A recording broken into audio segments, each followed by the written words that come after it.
Chapter 389. They're everywhere. Yang Chendong chuckled and leaned back in his chair.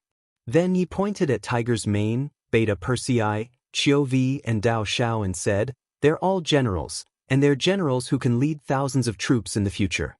It's just that you don't know them." Are you kidding me? As if he had just reacted, Wang Yong's gaze swept across these people, and he spoke with an even angrier voice. "No one is kidding you, and you're not worthy of our teasing. Alright, since you want to see the general, you must have something to say. Just say it now. You don't have to worry about whether or not he's a general. The most important thing is that we can help you with your matter, don't you think so?" Yang Chendong asked gently, and his gaze towards Wang Yong carried a hint of a soul-stirring aura. As if his thoughts were seen through, or as if he knew that there was nothing else he could do, he simply said, "Alright, if that's the case, I'll say it. I want to see the general here because I'm Wang Yong of the Wang family, and I've lived in Zhaoqing Prefecture for a long time. However, because of the appearance of the Huang bandit army, especially Qing Yuan, who coveted my Wang family's wealth and beauty, he actually destroyed my Wang family. Now that I heard that he was captured by you, I want to see him and personally avenge my family's destruction. That's all." After finally stating his request, Wang Yong felt a lot more relaxed. When he looked at Yang Chendong, he actually felt a sense of relief. "Alright, now you can take me to see the general here, or you can chase me out. Of course, you can also kill me. It's up to you." After hearing Wang Yong's request, Yang Chendong's gaze froze, then he looked at Tiger's Mane. Tiger's Mane immediately understood what Yang Chendong meant. He nodded lightly, then turned around and walked out of the tent. Obviously, he wanted to investigate the truth of this matter. After Tiger's Mane left, Yang Chendong looked at Wang Yong and said, "We won't kill you. As long as what you said is true, this young master will allow you to take revenge. Don't be impatient." After speaking to Wang Yong, Yang Chendong looked at Peng Yu and Ba Daojiang and said, "The two of you have good martial arts and kind hearts. You know how to help others. Am I right, young master?" Peng Yu was stunned for a moment before he said guiltily, "Sixth young master? You saw through it?" You saw through it." Ba Daojiang scratched his head embarrassedly. He had only joined for a short time, so he didn't know what the title, Sixth Young Master, meant.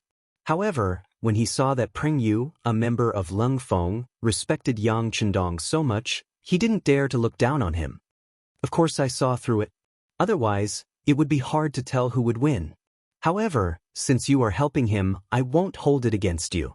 Stand up first," Yang Chendong said to the two of them with a smile. Peng Yu and Ba Daojiang stood up embarrassedly. Yang Chendong suddenly said, "By the way, this young master wants you to stay by my side and become my guards. Are you willing to join the first guard team?"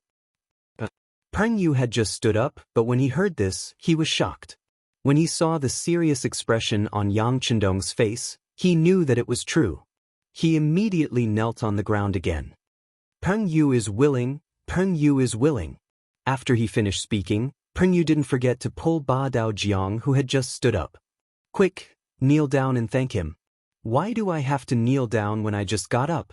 Is it so awesome to join the guard team?" Ba Daojiang was puzzled. "Of course it's awesome. It's so awesome." Peng Yu had already joined Leng Feng, so he naturally knew that being able to protect the sixth young master was an unparalleled honor and glory. However, when he saw that Ba Daojiang didn't seem to care about his good intentions, he couldn't help but say, "If you join the guard team, you'll have plenty of meat." That's not bad. Ba Daojiang, who seemed to be a glutton, was finally moved. Perhaps it was due to the fear of being hungry all the time, but when he heard that there would be plenty of meat, he also knelt on the ground. Both of them knelt down and chose to join the guard team. No matter what their motives were, as long as they agreed, they probably wouldn't want to leave after they learned more about it. Yang Chendong smiled in satisfaction. "Very good. In a while, follow Captain Qiu Vi out to change your clothes. Someone will teach you the rules you need to follow." "Yes." Peng Yu and Ba Daojiang agreed. At this moment, Tiger's Mane rushed back. After entering the tent, he went to Yang Chendong's side and whispered something. With the Security Bureau's current efficiency, since they had arrived at Zhaoqing Prefecture, They naturally had to investigate the surrounding situation thoroughly. The Wang family's matters were already recorded, so they would know the truth once they checked. The authenticity of Wang Yong's identity would naturally be revealed. Bring him in. After listening to Tiger's Mane's report, Yang Chendong knew that Wang Yong's name was indeed there, but he wasn't the person in front of him. The security bureau found someone from Zhaoqing Prefecture who knew Wang Yong, so he nodded and agreed to bring him in. Tiger's Mane agreed and clapped his hands twice. Immediately, the tent door opened from the outside and an old man in coarse clothes walked in. Once he entered the tent, he knelt on the ground. Your humble servant Lu San greets the masters. The old man obviously hadn't seen much of the world, so he trembled the moment he entered the tent. As soon as he entered the tent, Wang Yong's eyes widened. Old Lu, why are you here? Hearing this familiar voice, Lu San raised his head and was startled when he saw Wang Yong. He then said, Young Master Wang, why are you here? Wasn't the entire Wang family killed by the yellow bandits? I wasn't at home at the time, so I avoided disaster. Wang Yong said with tears streaming down his face. Lu San was someone from the same street as them, so he was a neighbor who had watched him grow up. Of course, they knew each other. With Lu San as a witness, Wang Yong's identity couldn't be faked. Yang Chendong nodded at Tiger's Mane and Lu San was brought out. The tent quickly became quiet again. Let's go and find Qing Yuan. Yang Chendong got up and left.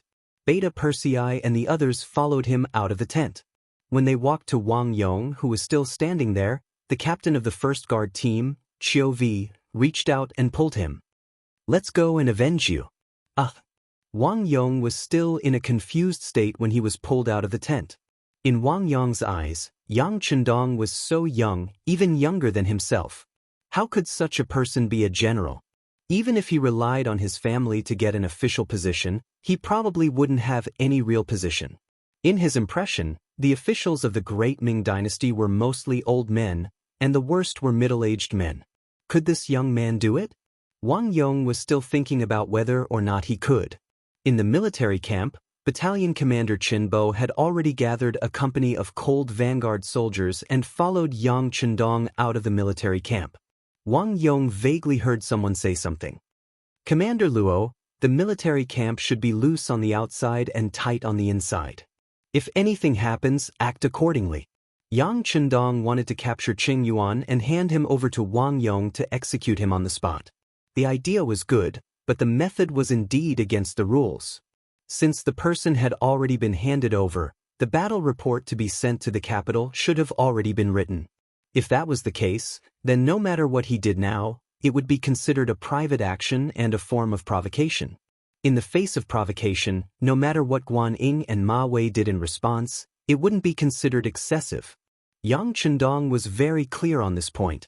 It was because he was clear that he needed to make certain preparations. Although he didn't think that the other party would fall out with him because of this matter, it was better to be prepared. The mighty group of more than 100 people walked out of the military camp.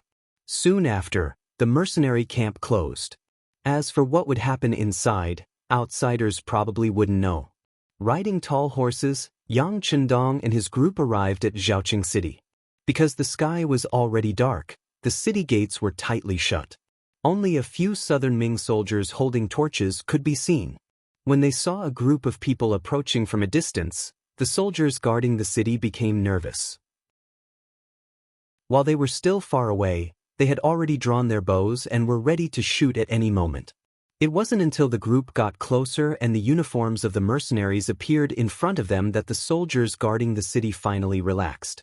However, they still didn't open the city gates. Instead, they asked in a loud voice, "May I ask what the mercenary brothers are doing here? Please open the city gates. The imperial envoy has important matters to attend to." Battalion Commander Qin Bo, who was in charge of calling the city gates, said as he raised the king's command banner in his hand that represented the imperial envoy. This was the imperial envoy token that the Minister of War, Kuang Yi, had given to Yang Chendong on behalf of Yingzong. The imperial envoy represented the emperor on an inspection tour. When they were outside, they naturally had a powerful side. This king's command banner was a symbol, When the king's command banner appeared, the Baihu guarding the city saw it and quickly bowed respectfully. They all said, "Long live the emperor." However, although they spoke beautifully, they still had no intention of opening the city gates. "I am truly sorry. It is already late. If the imperial envoy has important matters, please enter the city early tomorrow morning." "What if I insist on entering the city? If you stop me, what if something happens? Can you take the blame?" Yang Chendong appeared on horseback under the light of a torch. When his dignified gaze swept over the city gate tower, the southern Ming Baihu felt a chill from head to toe. He couldn't help but tremble all over. After experiencing 2 battles, the imperial envoy's name was like a killing god in the hearts of the southern Ming soldiers who followed him. If it was just a name to scare people, perhaps they could use the reason that it was too dark to refuse. However, when the real person appeared, all excuses were clearly weak. "So it is the imperial envoy who has personally come. I will open the gates, open the gates. Come, open the gates." Chapter 390. Yang Chendong had only appeared and said a few words, but the city gates that should not have been opened completely opened. This scene was seen by Peng Yu and Ba Daojiang, who were accompanying them, and a sense of pride arose spontaneously. Wang Yong also saw this scene, and his heart was greatly shaken. He had a deeper understanding of Yang Chendong. This young man really did have some ability. The city gates opened wide, and Yang Chendong and his group entered the city. There were already people leading the way to the prison in the city, where Qing Yuan was being held. The prison was not too far from the city gates. In less than the time it took to drink a cup of tea, they arrived here. When they arrived here, there were 2 groups of torches rapidly approaching. Yang Chendong arrived first, and from a distance, he could already see the torches approaching. However, he did not give them a second glance. Instead, he nodded to Qinbo in front of him, and then the 2 rows of soldiers charged into the prison. The southern Ming soldiers in charge of security and guarding did not even understand what was going on before they were pressed to the ground. Some people wanted to resist, but they were quickly beaten to the ground after taking 2 more punches. "What's going on?" The 2 groups of torches finally approached, illuminating the place as if it was daytime. Guan Ying and Ma Wei appeared at Yang Chendong's side, fully clad in armor. They were originally anxious, but when they saw Yang Chendong's figure, they quickly came over to greet him. "Greetings, Imperial Envoy." Yang Chendong first nodded his head lightly, then asked in a voice that seemed to be concerned, "It's already late at night, why are you here?" Someone reported to this general that Imperial Envoy entered the city in the middle of the night. "I don't know what happened, so I hurried over to take a look." "That's right, Imperial Envoy, why are you surrounding this place? Also, what crime did these Ming soldiers commit? Why are you beating them?" After Guan Ying greeted him, his gaze was fixed on Yang Chendong, as if he wanted an explanation. Although Ma Wei didn't say anything, his body was faintly moving closer to Guan Ying, indicating his attitude. Yang Chendong didn't answer Guan Ying's question directly. Instead, he asked rhetorically, "What? Are you questioning the actions of this imperial envoy?" "I wouldn't dare. It's just that since I'm in charge of Zhaoqing Manor's safety, I have to get to the bottom of this." Yang Chendong was obviously a little angry, but Guan Ying was not moved. Instead, he insisted. It had to be said that Guan Ying's temper wasn't considered to be popular in the imperial court. Fortunately, he held a position in the Ministry of War and was appreciated by Minister Kuang Yi. Otherwise, he would have suffered a lot for speaking to his superior in such a manner. A person like Guan Ying wouldn't be popular in the South Ming, but his actions were appreciated by Yang Chendong. Not for anything else, but because he dared to call out to him like this in front of his face. This was enough to prove that his courage was praiseworthy. It also proved that this person valued rules in his bones. This kind of person was what the Yang family system needed. Appreciation was one thing. Yang Chendong didn't have any intention of poaching Guan Ying.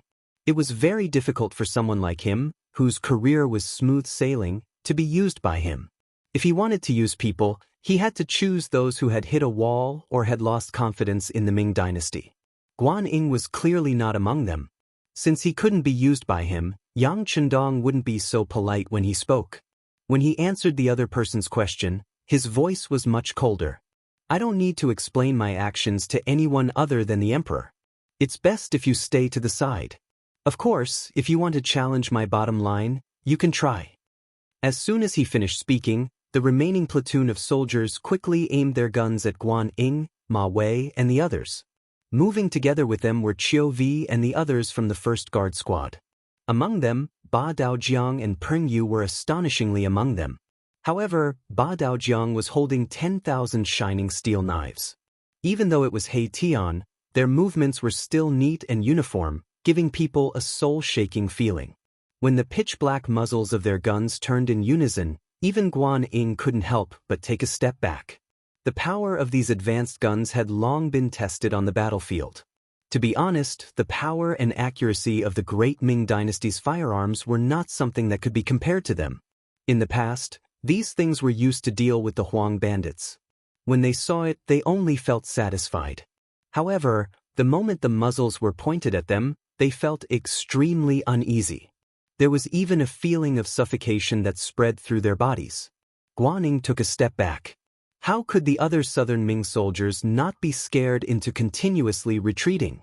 They still hadn't figured out what was going on, but the imperial envoy had already turned hostile. What was he trying to do? Ma Wei was also shocked by the change in front of him. After taking a few steps back, he steadied his body. When he noticed that he had almost retreated into the midst of the soldiers behind him, he couldn't help but blush. He hurriedly took 2 steps forward and said to Yang Chendong with an apologetic smile, "Imperial envoy, what is the meaning of this? We are all on the same side. Treat me as one of your own. Treat me as the imperial envoy. You still dare to ask me what I am doing? Do you normally treat your superior with this kind of attitude?" Yang Chendong's tone was filled with anger. He then pointed at his feet and said, "Remember your current position.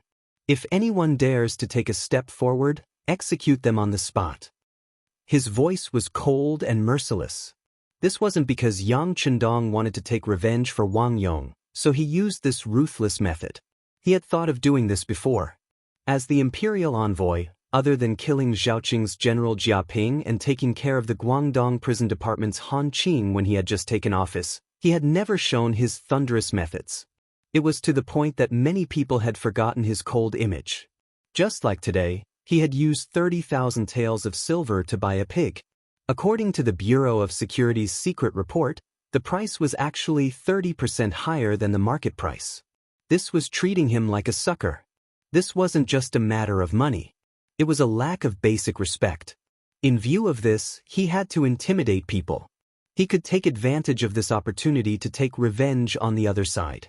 It could also be considered a wake-up call for them. The imperial envoy had threatened to kill anyone who crossed the line.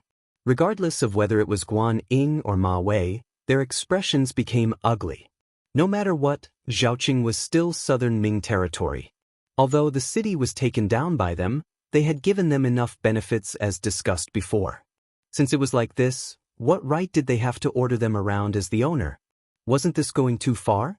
At this moment, no matter if it was Guan Ying or Ma Wei, both had a sullen expression on their faces. The soldiers beside them also felt the anger of the general. One by one, they involuntarily placed their hands on their waists, where there was a saber.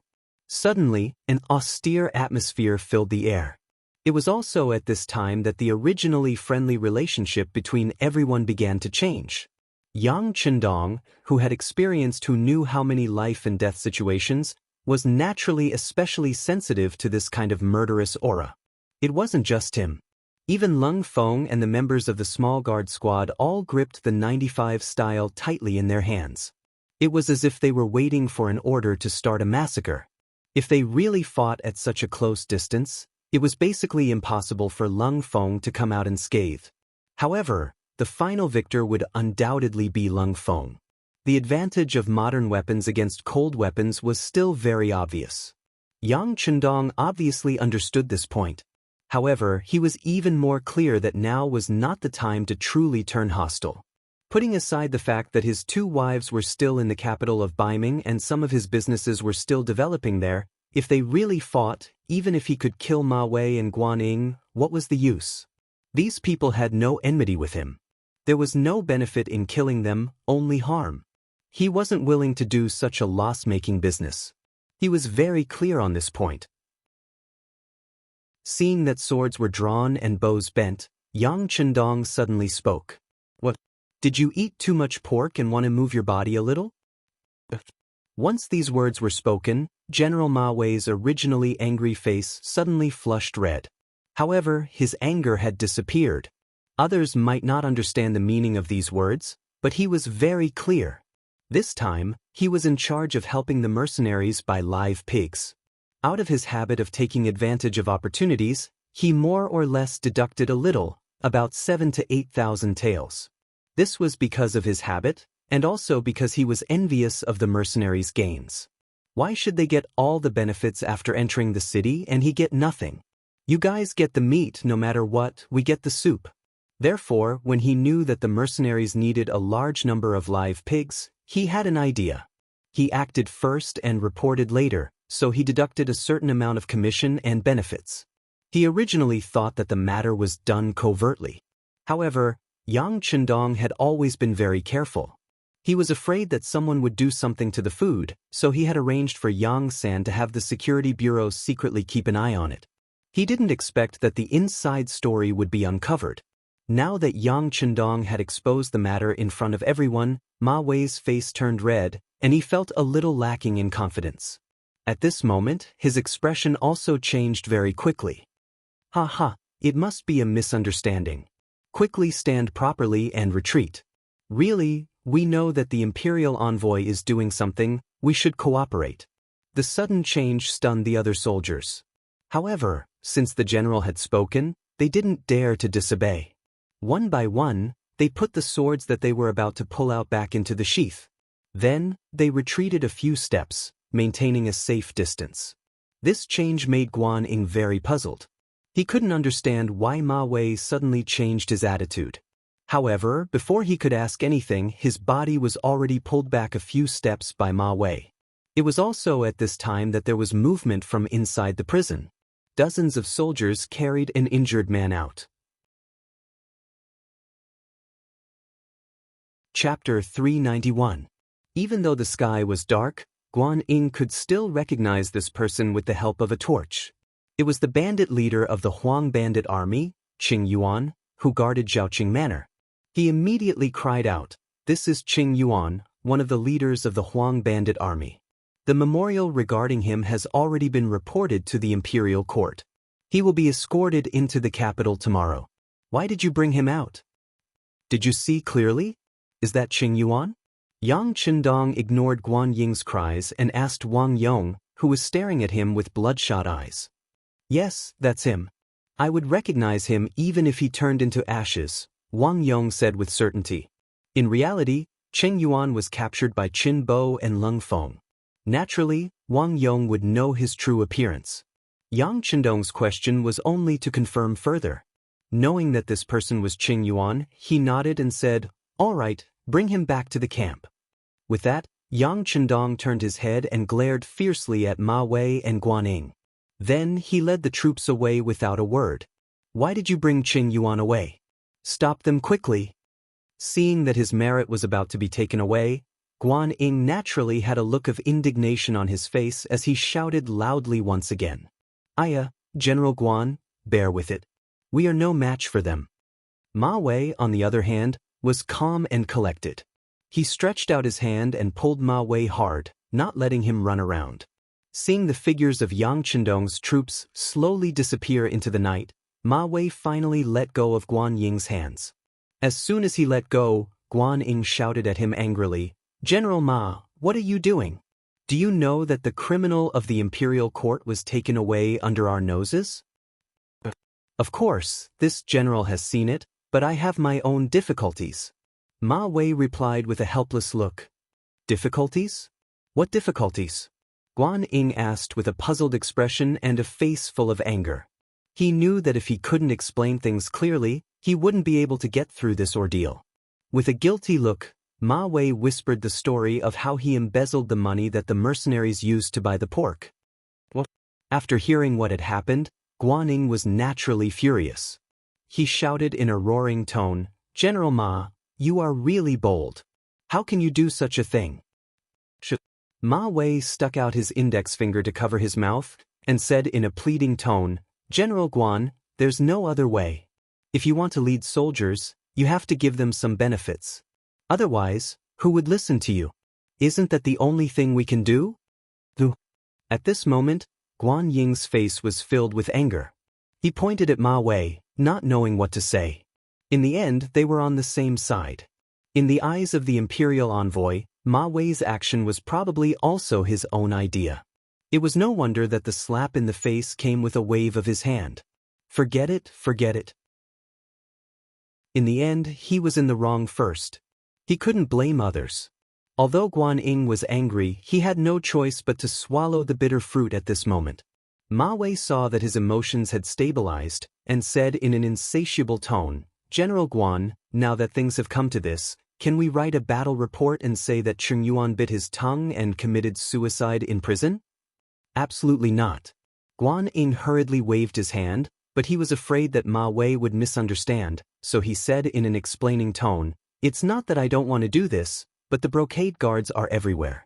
Presumably, tonight's matter will be reported to the emperor through secret channels. It's fine if we speak the truth, but if there is even a trace of falsehood, it would be deceiving the emperor. Do you know the severity of this?" It was Ma Wei's turn to change his expression. He quickly cupped his fist and said, "Thank you for your reminder, General Guan. I was reckless." "Forget it, it's not a big deal. From the beginning of the battle, the National Treasury has never given enough food to the Guangdong guards. The emperor knows about this. I'm sure the emperor, with his wisdom, can understand our actions." Guan Ying thought for a bit and still spoke his opinion. He was afraid that Ma Wei would have too many thoughts. On the battlefield, it was not a good thing for a general to have psychological pressure. "I hope so," Ma Wei said with a face that was praying for Buddha's protection. In reality, he was somewhat afraid. Fortunately, the silver this time was not for his own use. It was because the military was lacking in food. With his heart set on serving the country, he calmed down a lot. On the other side, Yang Chendong led his troops into the city to capture people and calmly retreated. Only after they left the city gates did the Lung Feng troops put away the guns in their hands with waning interest. To these Lung Feng, their hearts were filled with pride, and their strength was tyrannical. Even the Southern Ming army was nothing in their eyes. If the sixth young master gave the order, not only would they not be afraid, they would even be unusually excited to fight. This was the ability to use the hearts of an army. To become an invincible army, one must first have the mentality and courage to not fear the armies of the world. Now, it seemed that they had already done it. This courage infected every soldier. Even Peng Yu and Ba Daojiang, who had just joined the guard squad and had witnessed the entire process, were filled with excitement. This was especially so for Ba Daojiang.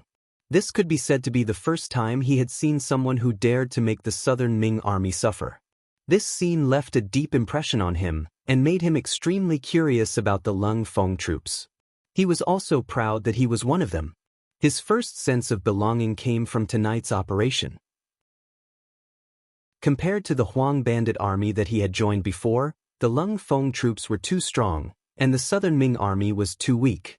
After joining such an army, even if someone wanted to chase him away, it would be very difficult for him to leave.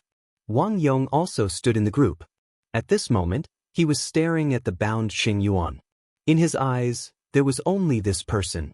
The scene of the Wang family's hundreds of people dying tragically appeared in his mind from time to time. At the entrance of the military camp, someone had already sent the news after Yang Chendong and the others had left the city. At this moment, the gates of the camp were wide open. Commander Luo Pe and political commissar Kong Jie had already led the soldiers to line up and wait. When they saw the sixth young master's figure approaching, the two of them stood at attention and saluted. "It's fine. Just arrange for people to be on guard. The other soldiers can go and rest. Oh right, hand Cheng Yuan over to Wang Yong for revenge." Yang Chendong rode into the military camp. Then, everything in the military camp fell silent again. After arranging for someone to give Wang Yong a military tent and sending the bound Qing Yuan in, Yang Chendong did not bother about this matter anymore. Instead, he went directly to his own tent to rest. First Madame Hu Yen, third Madame Shui, and Miss Su Maner were all waiting here. When the two madams heard that Yang Chendong had left the military camp at night and that the entire military camp was under martial law, they were naturally worried. Su Maner saw that the two madams did not go to rest, so she did not go to sleep by herself. Besides, she was also very curious about what Yang Chendong was doing, so she also stayed. She had not been by Yang Chendong's side for a long time. Speaking of which, the two of them had not even had a chance to be alone. As a result, the sixth young master still gave her a mysterious feeling. Of course, Su Maner had tried different ways to ask Hu Yen and Madame Shui about this loyal and courageous duke. However, the two madams were very smart. They would say what they should and would not say anything more than what they should not. This made Yang Chendong even more mysterious. Tonight, the military camp was suddenly under martial law. Even outside the tent where Yang Chendong usually chatted and ate with the madams, there were more guards. How could this change escape Su Maner's eyes? She carefully observed, and her heart was filled with shock. What does this young master want to do? Will he be in danger? That shouldn't be the case. Based on the confidence he displayed on the battlefield, I really don't know who could threaten him. He should be fine. When thinking of this, Su Maner herself did not know that she was already faintly worried about Yang Chendong. As for why she thought so, she was afraid that she could not figure it out for the time being. Su Maner did not stop all this until Yang Chendong returned to the military camp tent safely. Even when Yang Chendong's gaze casually swept over her, she blushed for a while. As people said, everyone loved beautiful women. How could a hero not be loved by beautiful women? Sixth young master is back. My husband is back.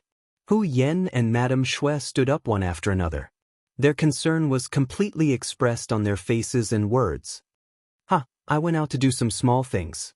I've made Yenren Shui worry. It's really my fault. How about this? In order to make up for it, both of you can stay here tonight.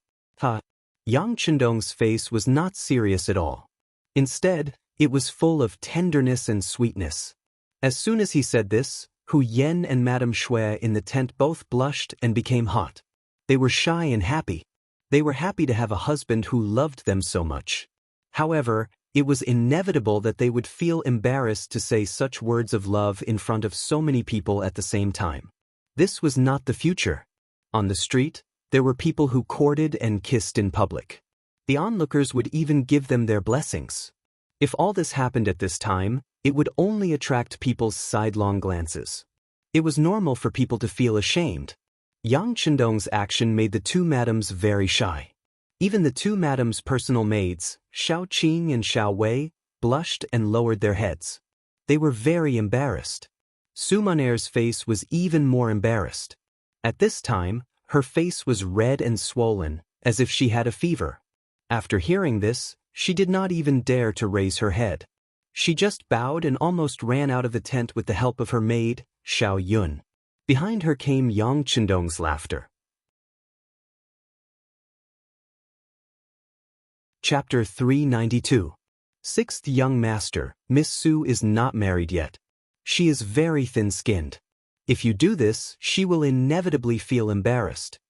Hu Yen walked forward and took the initiative to remove the military windbreaker that Yang Chendong was wearing. Then, she said with a coquettish expression, Who asked her to come over and join in the fun for no reason? I didn't invite her either. Yang Chendong said casually. Then he stretched out his hand and hugged Hu Yan's slender waist. Hu Yan's face was filled with happiness. When she was hugged, she did not show any signs of rejection. Instead, she said to her personal maid, Xiao Qing, "Quickly bring the hot water over. Third sister and I will serve my husband to bathe." On the other side, Su Maner hurried back to her military tent. Even after she sat down again, her heart was still beating fast. The maid, Xiao Yun, said in an extremely dissatisfied voice, "Miss, this sixth young master of the Yang family is really something. He knows that Miss is still here, Yet he said such shameless words. He really doesn't respect others. Xiao Yun, be quiet. Su Maner's body shook when she heard this. Then she said in a slightly stern voice, Xiao Yun, you can't say such things in the future. You have to understand that we came here of our own free will. No one forced us. Do you know? If he insists on chasing us away because of your words and actions, then how will we achieve the goal of this trip? Even if I die, I won't be able to face my family. After Su Maner's expression became serious, Xiao Yun had already shut her mouth. When she saw that her master's expression became more and more serious as she spoke, and her eyes were about to turn red, she hurriedly came forward. Miss Xiao Yun was wrong. I won't dare to do it again in the future. Xiao Yun, it's not that I have to scold you. I also know that you are fighting for justice for me. But who asked me to be born like this? At this moment, I finally saw the hope of revenge. Even if I have to risk my life, I have to give it a try. So, we can't make a single mistake in the future. Do you understand? Miss Xiao Yun understands. But do you really trust him that much? If we really do it, will he really fulfill his promise? Xiao Yun nodded in agreement. At the same time, there was a trace of suspicion in her expression. Towards Xiao Yun's question, Su Maner was also unable to give the most correct answer.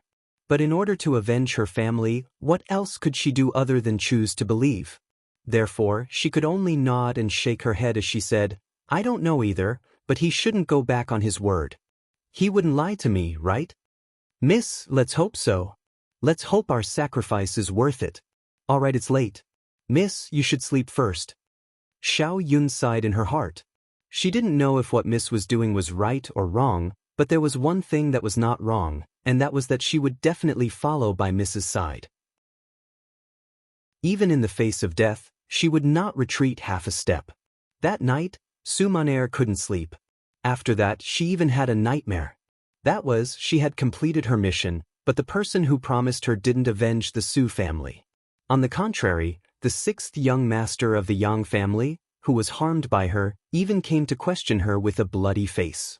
She was scared half to death in her dream. That night, Yang Chendong naturally slept extremely well.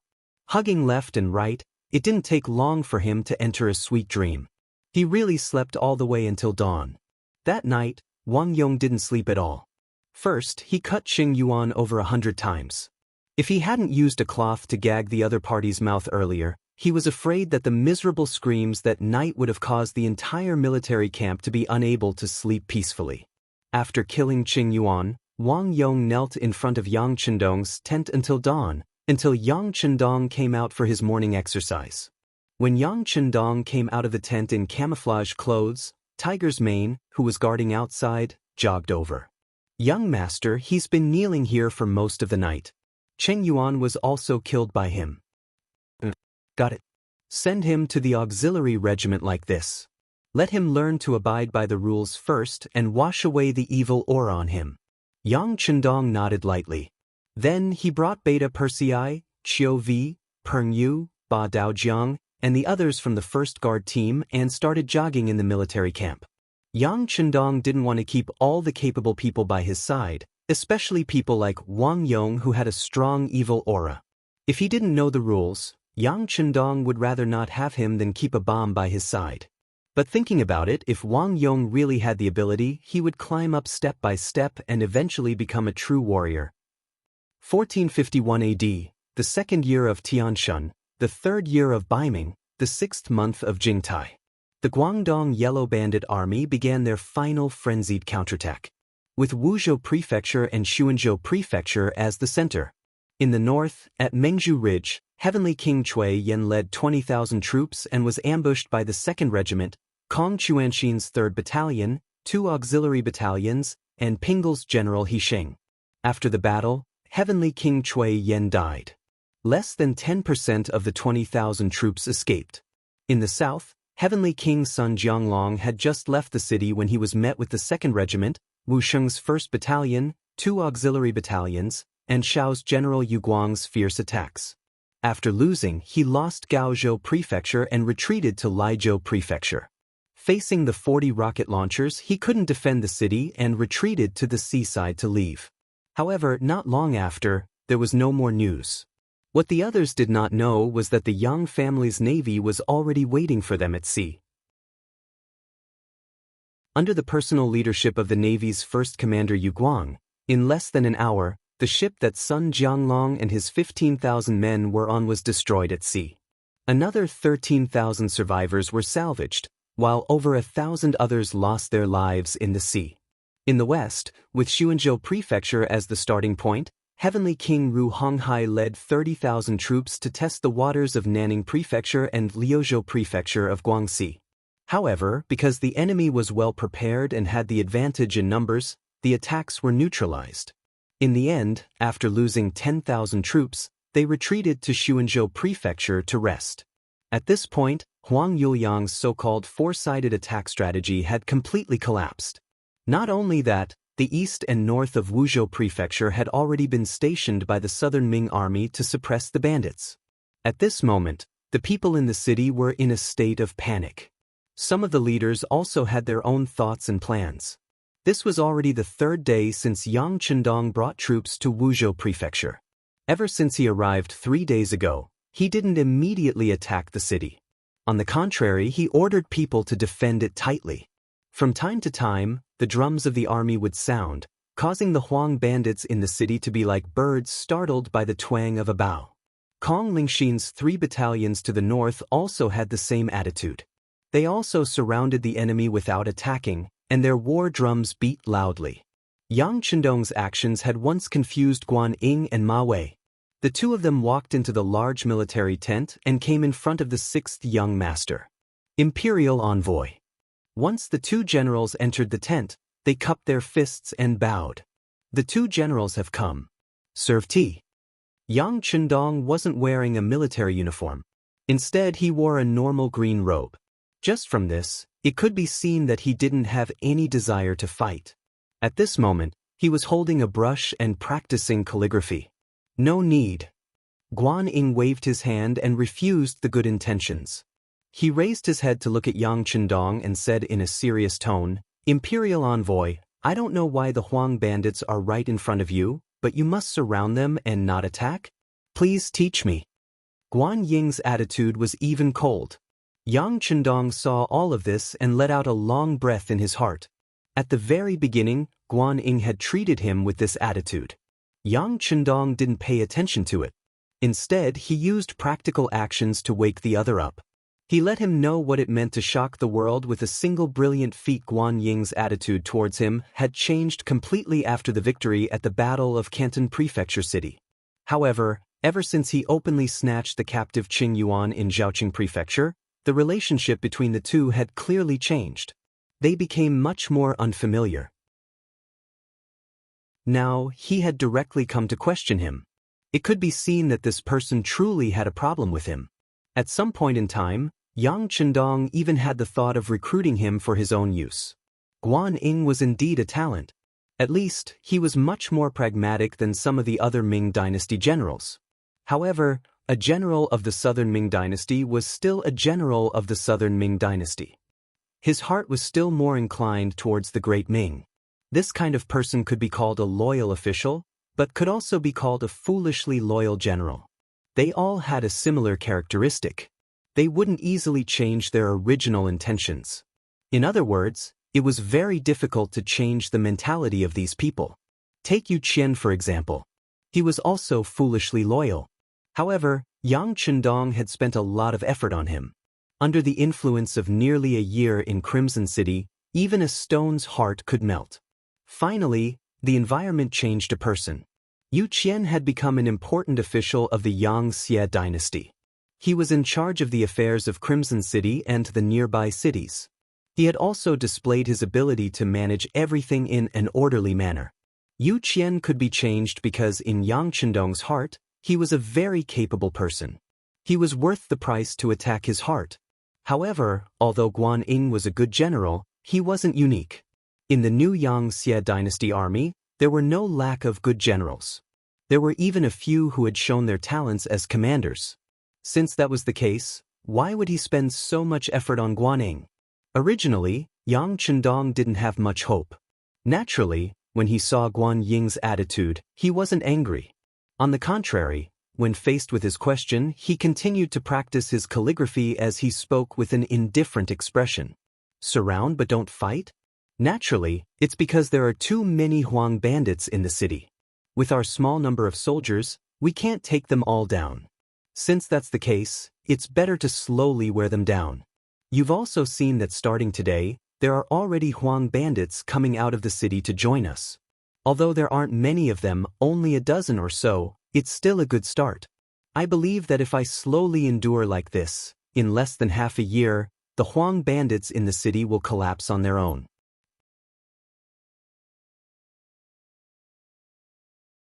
Chapter 393. What Yang Chendong said was an understatement, and the method was indeed appropriate. Based on what he said, the Huang bandit army would not all surrender in half a year. However, it would be much easier to attack the city at that time. However, how could Guaning wait for half a year? During the chaos in Yunnan, the southern Ming army was forced to retreat step by step. The initial problem had become an existence that threatened the foundation of the country. In comparison, the Huang bandit army was not worth mentioning. Especially as the heavenly kings were either destroyed or fled in defeat, they had long become an existence that was difficult to achieve. A real man standing in the world had to do something that shocked the world. Thus, although Guan Ying was still in Guangdong, his mind had long flown to the battlefield in Yunnan thousands of li away. He wanted to go there and show off his skills. However, if he wanted to go to Yunnan, the matter in Guangdong had to be resolved first. This was one of the main reasons why he had come to urge Yang Chendong. Wait, the imperial envoy can wait, but I cannot. Right now, the war in Yunnan is not going smoothly. The emperor and Minister Kuang are endlessly worried. They only hope that after resolving the matter of the Huang bandit army, they can use the power of the country to quell the chaos in Yunnan. So, I ask the imperial envoy to send troops? Standing there, Guan Ying once again cupped his fist and spoke. At this moment, he was no longer like a subordinate. Instead, he was like a superior giving orders. Guan Ying's words fell into Yang Chendong's ears. He had no choice but to stop writing and stand. He then looked straight ahead and said to Guan Ying, I have said that the Huang bandit army is powerful. Now is not the best time to attack the city. I will not say this a second time. Guan Ying, you may leave. He did not call him General Guan and instead directly called him by his name. This already expressed Yang Chendong's anger. Ma Wei, who was accompanying Yang Chendong, saw that Yang Chendong was angry. He immediately winked at Guan Ying. It was clear that he didn't want him to continue talking. However, since Guan Ying had come with a determined heart, he would not back down because of one sentence. After hearing Yang Chendong's words, he shook his head. Fine. Since the imperial envoy does not think the time is right, I request to lead troops to attack the city. Please allow it. Approved. Yang Chendong agreed without hesitation. Since this person was determined to do so, he could not stop him. He would just fulfill his wish. He had not thought that Yang Chendong would agree so readily. Guan Ying was first surprised, then his eyes showed gratitude. Thank you, imperial envoy. Guan Ying left, followed by Ma Wei. As soon as they left the tent, Tiger's Mane, who was standing at the side, was puzzled. Young master, why did you agree to his request? He's a good general and he's smart. This young master is just helping him. I hope he can be a good opponent in the future. After saying that, Yang Chendong lowered his head and continued to practice his calligraphy, leaving Tiger's Mane standing there at a loss. Tiger's Mane could feel that there was a hidden meaning in the young master's words, but he still needed to figure it out himself. But he really could not figure it out for a while, so his gaze fell on Beta Persei, who was standing on the other side. Feeling Tiger's Mane's gaze, Beta Persei dodged again and again, turning a blind eye. It was not for any other reason, but because he also could not understand the hidden meaning in the young master's words. For him, there was no need to worry about these complicated things. He only needed to protect the young master's safety. As for Tiger's Mane, if he wanted to think about it, then he could think about it. If he wanted to have a headache, then he could. Seeing that Beta Persei did not look at him, Tiger's Mane secretly scolded him for being an idiot, but then he also laughed. He could not figure it out himself, so how could he not be an idiot? Not long after Guan Ying and Ma Wei had walked out of the tent, the latter asked in confusion, "General Guan, why are you so aggressive? The imperial envoy is not to be trifled with." "Of course, I know he is not to be trifled with. I am just expressing my position." Guan Ying stood still and then let out a long breath as if he was very relaxed. "Expressing your position?" Ma Wei's face was full of confusion. "Yes, expressing your position. General Ma is different from me. You are the commander of the Guangdong Guards, and Guangdong has just experienced war. I'm afraid you will need to stay here to guard for a while. After everything is settled, I will return to Jingdo. When the time comes, I will be rewarded. Under the glory, I will naturally be envied. It is inevitable that there will be villains who will slander the emperor. At this time, falling out with the imperial envoy is expressing my position. This way, I will not be suspected by others. This is one of the reasons. Although these few battles seem to be going smoothly, in reality, it is all due to the efforts of the imperial envoy and the mercenaries. We have always been dispensable existences. In order to prove ourselves, we need to fight a real battle. This is also where we have the opportunity to perform." Guan Ying spoke the thoughts in his heart completely because he knew Ma Wei would not be able to return to Jingdo to take up a post for a while. To people who could not threaten him, he could open up some of his heart. Of course, if he didn't make the matter clear, Ma Wei would probably not fully cooperate with him. This would also be very difficult for him to take down Wuzhou. This was also one of the important reasons. After being said like this, Ma Wei finally understood. After sighing in his heart about Guan Ying's careful thinking and long-term vision, he immediately expressed his position. "General Guan, since it is like this, I will fully cooperate in the attack on Wuzhou. We will fight however you want." "Good, I have already ordered people to make the scaling ladders and other items needed to attack the city. They should be ready in a day. At that time, we will attack the city with all our strength. The great merit will be right in front of us." Guan Ying wanted Ma Wei to say this, so he immediately spoke excitedly. "Good," Ma Wei said in a similarly excited tone. During the chaos in Guangdong this time, as the commander of the Guangdong Guard, he was not able to quell the bandits at the first moment. He was originally guilty. Now that he had the opportunity to take the blame, of course, he did not want to let it go. The two generals had the same goal. After returning to their tent, they began to prepare enthusiastically. A day later, when the wooden scaling ladders were completed, the attack on the city began. Within Wuzhou Prefecture City, in a large courtyard, a new signboard was hung high up. The two large words, Zhu Manor, were written on it. This was the manor of Zhu Fangyong, one of the leaders of the Huang bandit army. As a chess piece that Yang Chendong had placed in the Huang bandit army, Zhu Fangyong's performance was exceptional. After saving Huang Yuliang's life and losing 3 of the 4 heavenly kings, he had become one of young Master Huang's trusted aides.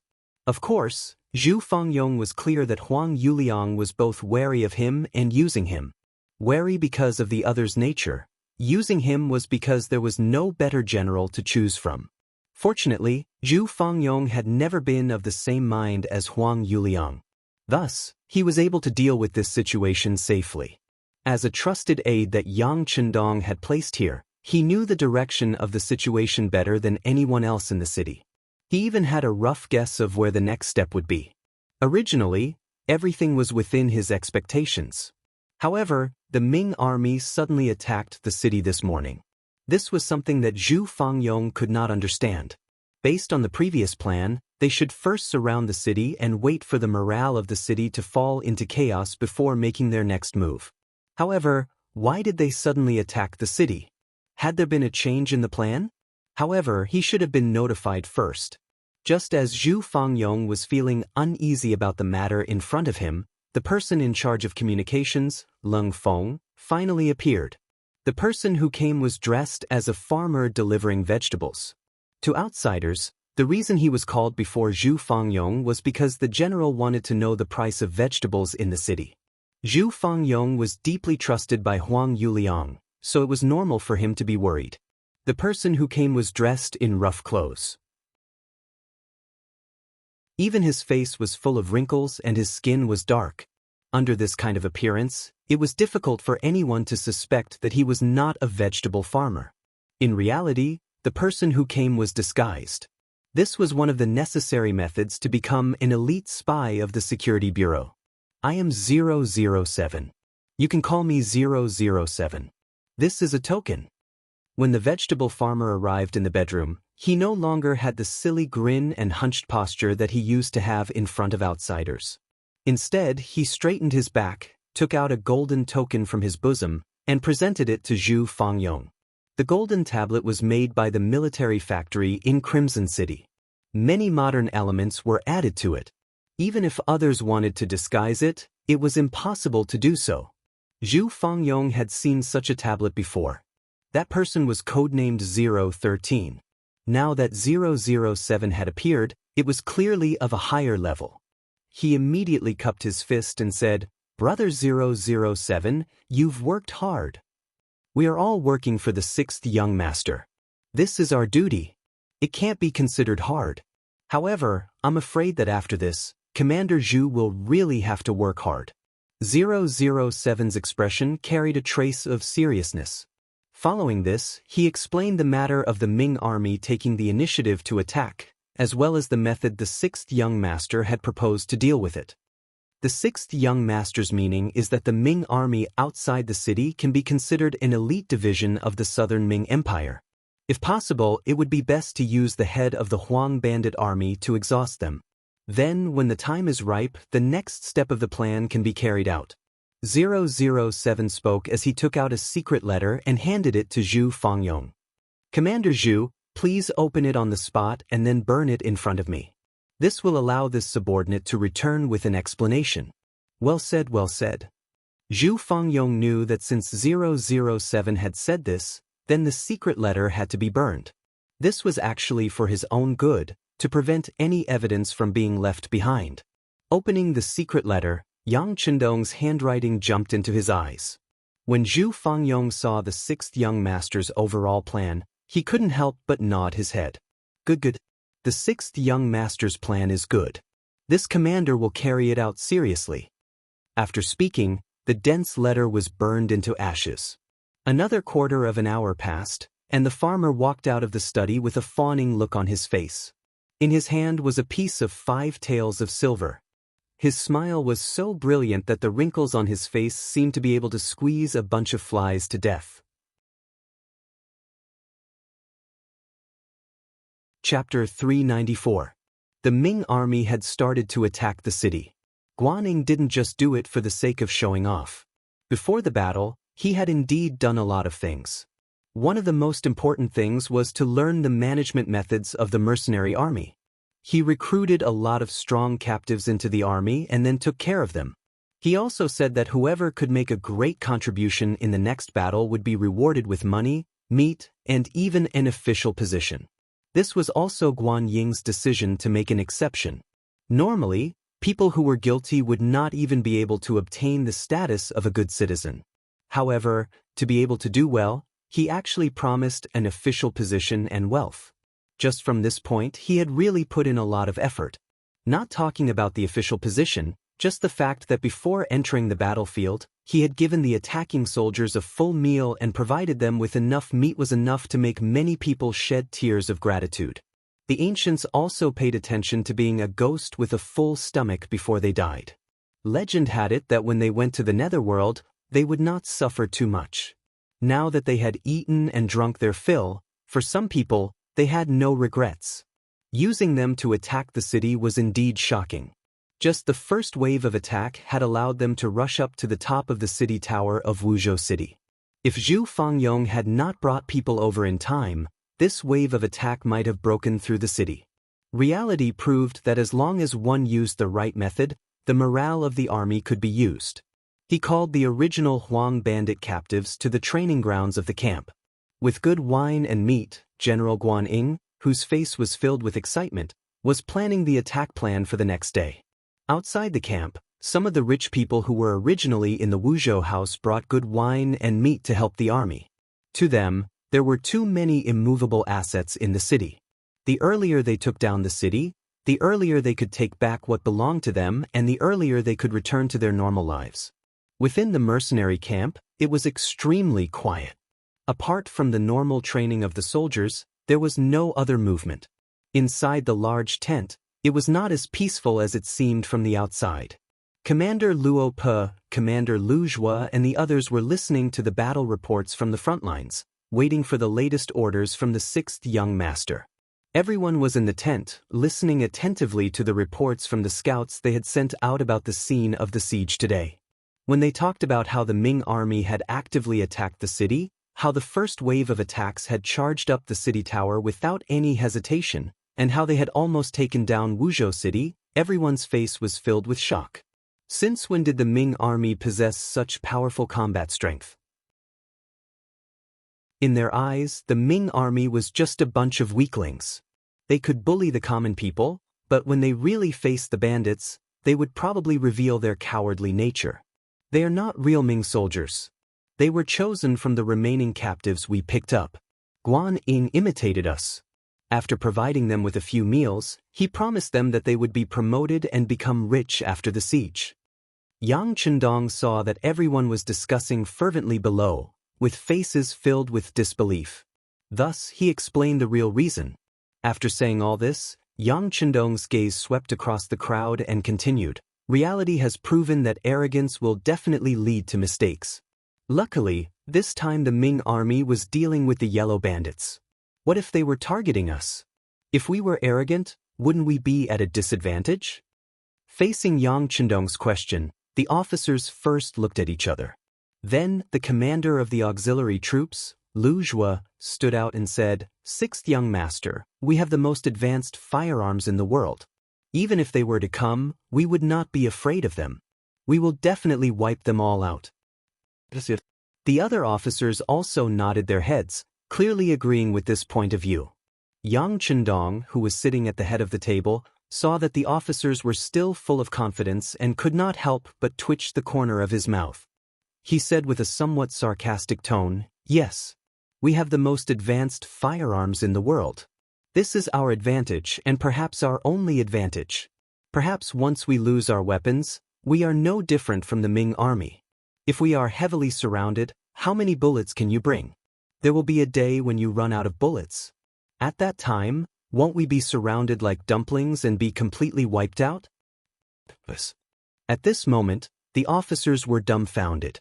They suddenly realized that they originally thought that they were invincible, but after analyzing it, it seemed that the truth was not so. Therefore, we are not strong enough. If we want to become the strongest army in the world, it is not enough to just have advanced weapons. We also need a strong heart and a strong will to fight. No matter what kind of enemy we meet, we will not be afraid and will not take a step back. From today onwards, the training will be doubled. Other than firearms, everyone will also have to seriously practice the use of cold weapons and the 3-3 system. In short, no matter what, even if our soldiers are unarmed, they must have the confidence and certainty to defeat any enemy." Yang Chendong suddenly stood up and said with an incomparably sharp voice, "Yes." The officers below all stood up. The 6th young master had pointed out everyone's shortcomings, so they had to correct them. This was not as simple as following orders. At the crucial moment, a well-trained army would save their own lives. After having a unified order, the military camp began to get busy. Other than the necessary personnel on duty, the other members of the 1st Guard Squad went down to the various platoons to teach the soldiers close combat tactics. For example, Tiger's Mane, Qiu Vi, Ba Daojiang, Peng Yu, and the others. Even Wang Yong, who had just joined the auxiliary soldiers, began to get busy. They all became instructor-like figures and began to walk into the military camp.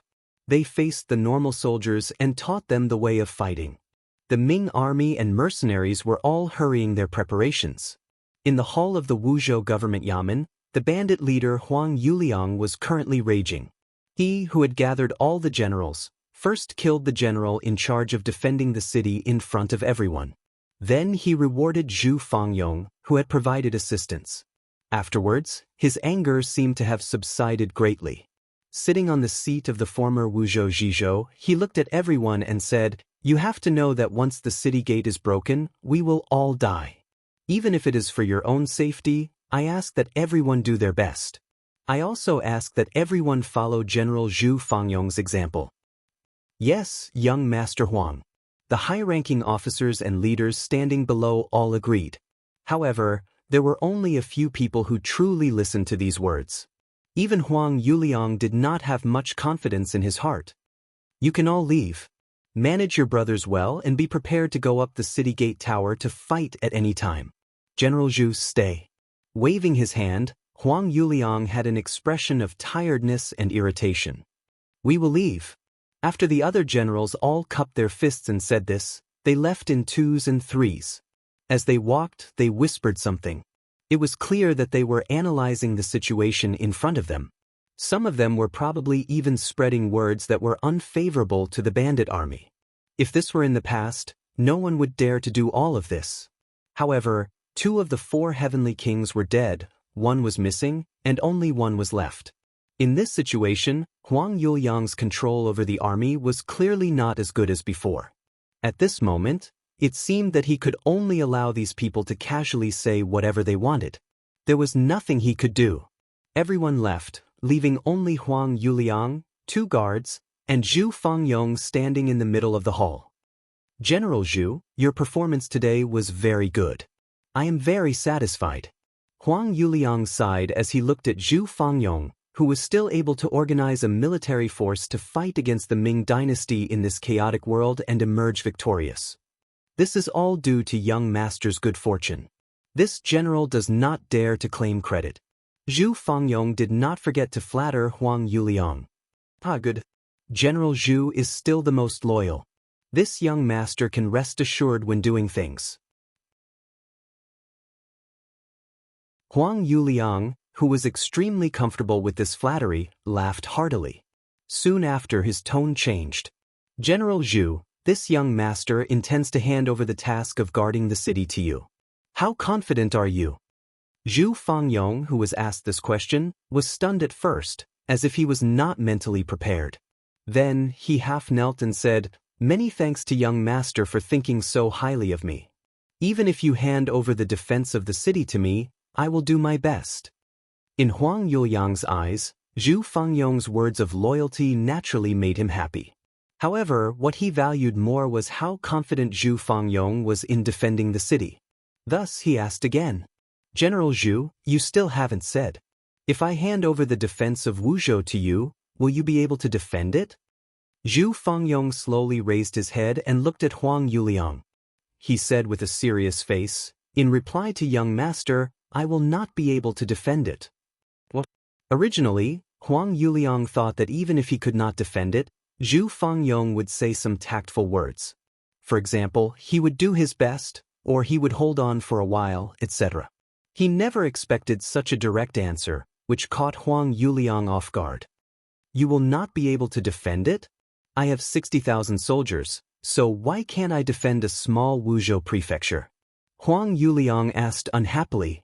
"Young master, please forgive me for speaking so bluntly. You also said that we are in a small Wuzhou prefecture. If we defend it for a long time, we will run out of food and water. If that's the case, there will be chaos before anyone else attacks. If that's the case, how can we defend the city?" Hearing Zhu Fangyong's serious answer, Huang Yuliang's emotions gradually stabilized. "Okay, then what do you think?" "Young master, based on my thoughts, we must give up on the Wuzhou prefecture."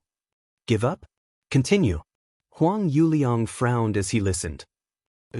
After Zhu Fangyong agreed, he said, "The art of war says that if we defend for a long time, we will definitely lose. Without reinforcements, defending the Wuzhou prefecture to the death is the worst plan. There might even be no hope. Why not give up on this place and find a new place to settle down? It's like arranging for Ru Honghai to find a new place to settle down and develop. Internally, we can guard the city strictly and delay the Ming army's attack speed. At the same time, we also have to deal with the internal problems. This humble general is not talented, but I have arranged for some people to do some investigations. I found that some generals have long wanted to join the Ming army. If such people stay by our side, not only will they not be of help, but they will also become our cancer and hinder our development.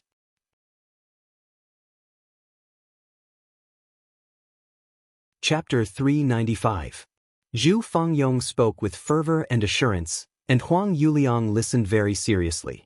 He only stopped talking after the time it took for a stick of incense to burn. Then he stared ahead without blinking, waiting for his young master to make the final decision. From Zhu Fangyong's words, Huang Yuliang knew that Zhu Fangyong had put in a lot of effort. At least, he had carefully considered their escape route. More importantly, Zhu Fangyong's words were clear and logical, and he had a plan for how to proceed step by step. This made Huang Yuliang very confident. An army was most afraid of doing things without a goal. This kind of army was like a headless fly, and was destined to have problems. From this, it could be seen how important a correct direction was. Huang Yuliang had already secretly approved of Zhu Fangyong's plan, but he still needed to ask for more details. Yes, General Zhu, please stand up. You said that you could let Heavenly King Ru find a new location, but do you have a plan? In reply to young master, I do have a plan. If possible, we can let Heavenly King Ru lead the army to the vicinity of Gaozhou Prefecture. That place is vast and sparsely populated, and the territory is large. There aren't any important towns around it, so it's beneficial for us to move around there. Once the time is right, we can raise our flag again and gather a powerful army. Zhu Fangyong, who was already prepared, explained the plan in one breath. Gaozhou Prefecture? Hearing this location, Huang Yuliang hurriedly searched for it on the map. Then he said with a suspicious expression, "Isn't there also a Ming army in Gaozhou Prefecture? Previously, Heavenly King Sun Jianglong's army was defeated there." That's right, it's there. However, just like young master said, if you didn't expect us to go there, then the Ming army would be even more surprised. Taking them by surprise is in accordance with the art of war. We will have a chance to appear there when they least expect it. It's precisely because it's not far from the sea that we can escape into the sea if things go wrong. This way, the southern Ming army, which has already restricted the sea, can't do anything to us. When that time comes, we'll be like fish in the sea. Zhu Fangyong nodded heavily with a confident expression. Take them by surprise, take them by surprise. Huang Yuliang muttered to himself.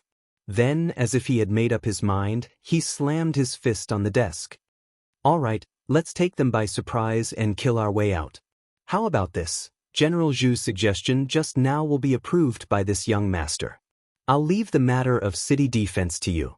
You will also be in charge of those disloyal generals. At the same time, you will also arrange for Heavenly King Ru to secretly attack Gao Prefecture. I hope you won't disappoint me. Otherwise, you know the consequences.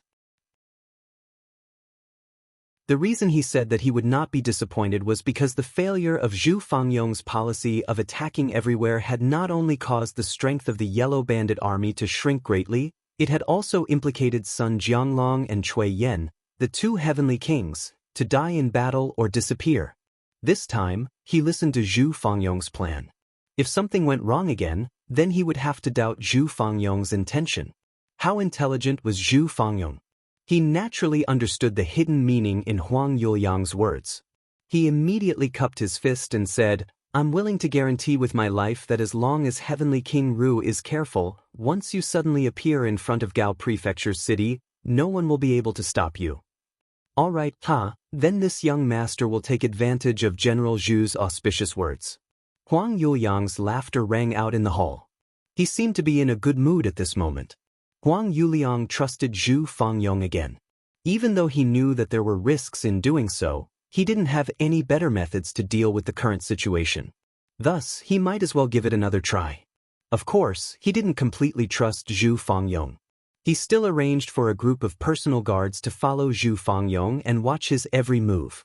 If they discovered that Zhu Fangyong was doing anything improper, they would probably raise their blades and cut off his head. Zhu Fangyong didn't show any signs of resentment towards the fact that someone was watching him. On the contrary, he even entertained these people with good food and drinks. Furthermore, he would bring them along whenever he did something. He acted as if he was innocent and wasn't afraid of being investigated. After gaining Huang Yuliang's trust on the surface, Zhu Fangyong started to do things boldly. First, he captured some of the generals in the Huang bandit army who weren't ready to fight. Then, he stripped them of their military power and made them his subordinates. At the same time, he strengthened the defense of the city and made it look like he was going to fight to the death with the Ming army. Zhu Fangyong's deployment was well-planned and orderly. This caused the Ming army to face a lot of trouble in the next few sieges. There were many casualties in the fierce battle above and below Shuangfang City. In the end, they managed to protect the Wuzhou prefecture and didn't let the Ming army enter the city. With the city protected, Huang Yuliang was naturally much more satisfied with Zhu Fangyong. At this moment, news came from Heavenly King Ru. They followed Zhu Fangyong's suggestion and suddenly appeared outside Gaozhou prefecture. As expected, they didn't spend much effort to retake the city. With this, they found a new path of retreat for the Huang bandit army. After hearing this news, Huang Yuliang was naturally elated and had a higher opinion of Zhu Fangyong. As Gaozhou was taken down, the Huang bandit army had a path of retreat. Huang Yuliang started to make arrangements to leave Wuzhou prefecture. For this, he once again called Zhu Fangyong over and asked him for a plan. After Zhu Fangyong, who was covered in blood and killing intent, entered the Great Hall, there was already a seat waiting for him. According to Huang Yuliang, after this battle, he would promote Zhu Fangyong to one of the 4 heavenly kings. "Thank you, young master," Zhu Fangyong said gratefully. "Ha, Fangyong, there is no need to be angry. Now, can you tell me how we are going to retreat safely?" Huang Yuliang said with a smile. "Yes, young master. This is what I think." Below Wuzhou City, Guan Ying and Ma Wei rode on their horses tiredly, looking at the Wuzhou prefecture that they had not been able to take down and the corpses on the battlefield. Their faces were filled with doubt and regret. They could not understand why the seemingly unstable Wuzhou City had almost taken the city in the first attack and still remained standing under the numerous fierce attacks they launched. On the contrary, they had lost soldiers and generals. Putting aside the fact that most of the Huang bandit captives had died in battle, even the original 4,000 Ming soldiers had lost close to 3,000 men. Why had they still not taken the city? After 7 or 8 sieges, including the captives, they had 8,000 men. But now, they did not even have 2,000 men left. Most of them were injured. This was a result that Guan Ying and Ma Wei could not accept. Especially the latter, who had already given the order to stop the siege. Ma Wei was the commander of the Guangdong Guards. No matter if he was a general or a commander, he had to have soldiers under his feet to be able to use his power. But now, he had almost used up everything, so it was no wonder that he would suddenly give the order to stop the siege. Guan Ying did not understand this matter and had even argued with Ma Wei because of it. In his words, he had lost a lot of men and was under a lot of pressure. The Huang bandit army was also not having a good time. Now, it was up to who could last longer. Perhaps after another fierce siege, they would be able to take down the city tower and take down the Wuzhou prefecture. Ma Wei shook his head and did not agree with Guan Ying's words. Disregarding everything else, even if they took down the Wuzhou prefecture, with the amount of military power he had, it would be difficult for them to do much. They probably did not even have enough people to watch over the captives, so how could they talk about defending the city? Ma Wei very happily rejected Guan Ying's idea of attacking the city again. He prepared to rest and build up strength. He would wait for the internal strife within Wuzhou City to happen as the imperial envoy had said so that he could benefit from it. However, just as this plan was prepared, an unexpected situation occurred. The city gates of Wuzhou Prefecture suddenly opened. Thousands of people holding all kinds of weapons charged out and charged into the unprepared Ming army camp. Everything that happened so suddenly was completely out of their expectations. Caught unprepared, they were actually caught off guard by the Huang bandit army. Within the camp, many of the injured soldiers were killed. Even Guan Ying, because he could not retreat in time, was entangled with people and had an additional knife wound on his body. Fortunately, at the crucial moment, the mercenary army moved out.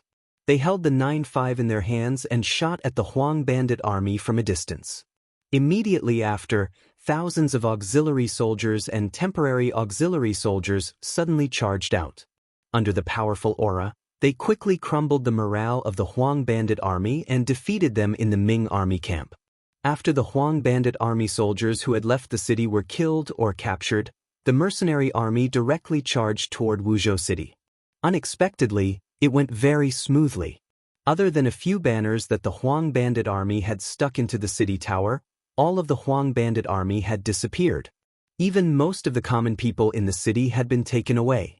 The Wuzhou prefecture, which was almost empty, was taken down so easily. However, it was clear that Yang Chendong was not satisfied. He called over Guan Ying and Ma Wei to talk about continuing the pursuit. After the Huang bandit army has lost the Wuzhou prefecture, they have no place to stay. This is the best time to pursue and kill them.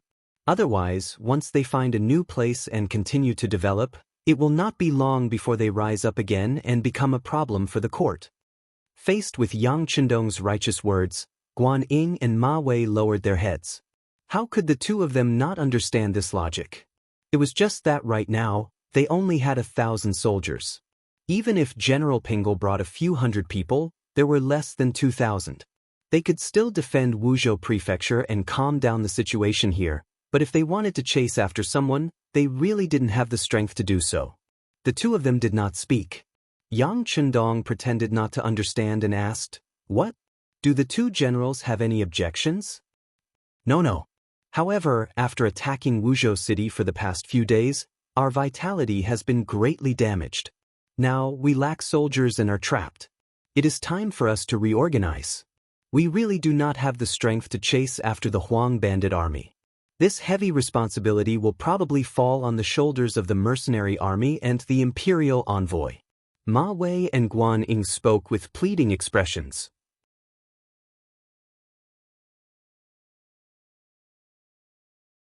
Chapter 396. So it's like this.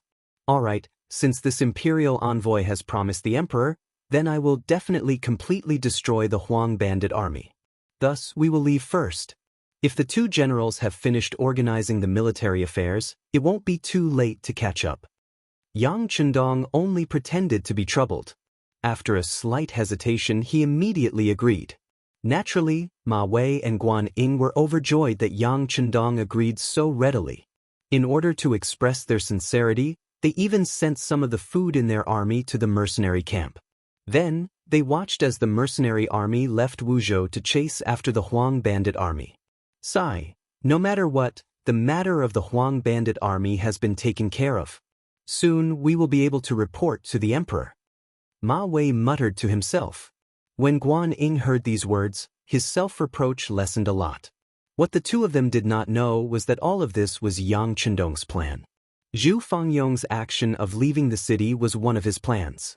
The reason why he did this was because he had an even bigger goal, which was to completely destroy the Huang bandit army. The development of Qiqian City and Ryukyu Island needed people the most. Only with enough people could one do more things, expand one's army, and expand one's own power. It was because of this point that Yang Chendong's plan for the Huang bandit army was not to destroy them, but to make them prisoners. It was only about Ying and Ma Wei. They might be able to get some of the captives to become soldiers, but to get all of them to become their captives and be sent to Ryukyu Island was basically impossible. In order to achieve this goal, the first thing to do was to exhaust the Ming army's power so that they had no time to worry about other things. Thus, he sent a letter to Zhu Fangyong to use war to exhaust the Ming army's power. Using this, Zhu Fangyong could send some of the Huang bandit army's members who did not obey him or had bad attitudes to the battlefield and use the Ming army to eliminate them. Facts had proven that this plan was appropriate and successful. During these days of defending the city, Zhu Fangyong had received Huang Yuliang's trust and delegated power to him. Taking this opportunity, he had successfully eliminated the dissidents. In the end, he had sent those who didn't listen to him or those who were truly evil to the defense of the city tower. Most of the people in the Huang bandit army were people who were forced to join. They were not loyal to young Master Huang and did not have a sense of belonging to the Huang bandit army. As long as they had the right opportunity, they could become good citizens again. When they reached Ryukyu Island, they might even become useful talents there. After the plan was successfully implemented, Yang Chendong led the mercenaries out of the Wuzhou prefecture and headed towards Gaozhou. Even when they were leaving the city, they still brought the gratitude of Ma Wei and General Guanning. Of course, in Yang Chendong's eyes, the more benefits he got from others, the better it would be for him. Quickly inform Battalion Commander Wu Sheng that we can close the encirclement and lock onto the target. After giving the secret order to Tiger's Mane, Yang Chendong turned around to look at the army in his hands. With Kong Chuanxin's Cold Front 3rd Battalion and an auxiliary battalion, the army he led had grown even stronger. Adding on the temporary auxiliary soldiers he had recruited along the way, the total number of soldiers had increased to nearly 7,000. Perhaps an army of 7,000 might not be much in the eyes of others, but if these people were mercenaries, they would be able to fight against an army of tens of thousands or even hundreds of thousands. Moreover, they would have a high chance of winning. Huang Yuliang listened to Zhu Fangyong's suggestion and first sent his only heavenly king, General Ru Honghai, to attack Gaozhou Prefecture. After occupying the city, he gave up on the entire Wuzhou Prefecture and led most of the citizens to Gaozhou City in the southeast. Huang Yuliang didn't understand why he had to lead 40,000 citizens in Wuzhou Prefecture. However, because Zhu Fangyong's method of dealing with the enemy was very timely, he didn't ask any further. Now that they were out of Wuzhou Prefecture, the remaining 50,000 Huang bandits and 40,000 citizens were walking on the official road. Only then did he have the time to ask for the reason and order someone to call Zhu Fangyong in front of him. General Zhu, you have worked hard this time. You have done well and this young master is very satisfied. However, why did you bring the citizens of Wuzhou Prefecture? General, what can you tell me? Huang Yuliang first expressed his admiration and then asked the question in his heart. Young master, you are very knowledgeable. You must have heard that water can carry a boat, but it can also capsize a boat. If you want to change the world, you must first obtain the support of the citizens because they are the foundation of a country. This is why I brought them this time. There are also two benefits. Zhu Fangyong, who had been prepared, didn't use much effort to answer this question. Two benefits? What are they? Huang Yuliang became spirited and asked curiously. First, young master didn't forget to take the citizens with you when you left the city.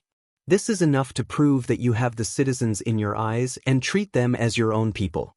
If this matter spreads out, won't young master's good name spread far and wide? This is a way to buy people's hearts without spending money. Second, when an army marches, there are always things that require manpower. For example, transporting grain, cooking, and washing for the soldiers. We men can't do these things well. With these people, it means we have a lot of free labor. Why not? With their hands free, our soldiers can focus on traveling and recover their energy. Once we fight with the Ming army, they will be able to use their strength better. Isn't this the best of both worlds? General, we have robbed so many cities. Right now, we don't lack grain and even have money left over. Isn't it a good thing that we can use the extra grain to get so many people to work for us? As for when we don't have enough grain in the future, we can think of a way to get them to leave. At that time, no matter where they go, they will think of young master's kindness and want to eat and wear warm clothes with you. If that's the case, once they hear about your news, who wouldn't want to come and seek refuge with you? Why would we worry about not having enough soldiers? Wouldn't the army grow stronger? Zhu Fangyong said a lot in a row. Every time he mentioned something, Huang Yuliang felt his eyes light up. Good. General Zhu is indeed far-sighted. With General Zhu, there is no need to worry about the world being unstable. Like this, from today onwards, General Zhu will be one of the 4 heavenly kings under this young master. Hearing this reward, Zhu Fangyong's heart was filled with joy. However, he still pretended to be grateful. Many thanks for young master's nurturing. Fangyong will definitely do his best to repay young master's kindness. Well said, well said. Huang Yuliang laughed heartily. He was happy that he had obtained such a loyal and capable subordinate. However, he didn't know that from now on his little life was in the hands of others. Zhu Fangyong had officially become one of the 4 heavenly kings. This made his authority grow unprecedentedly.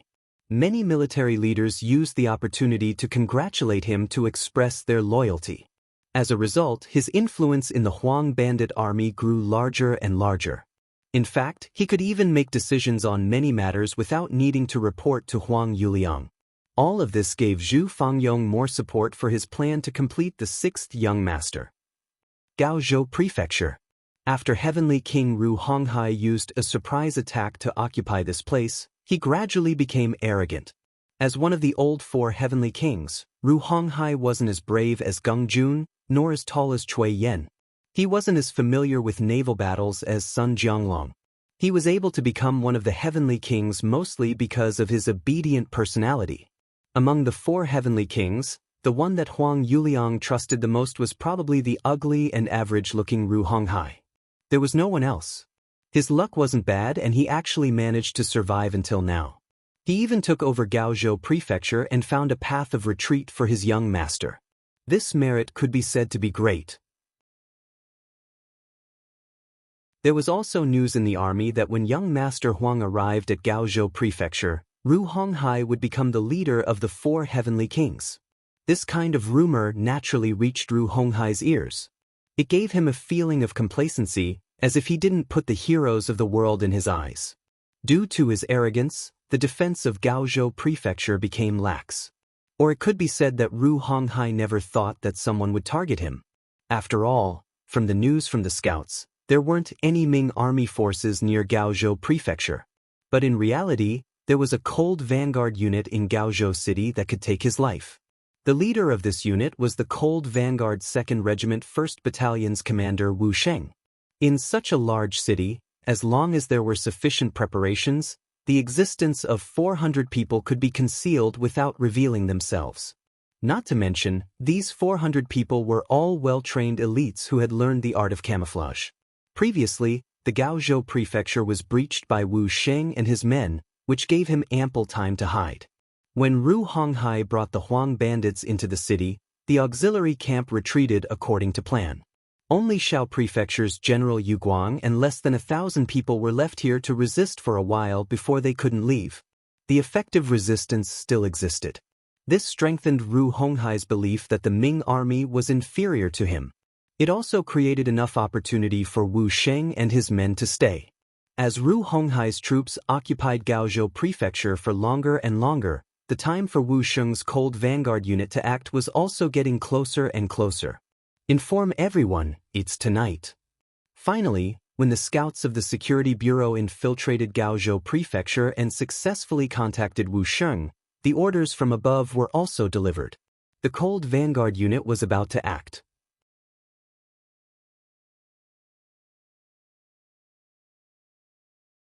Chapter 397.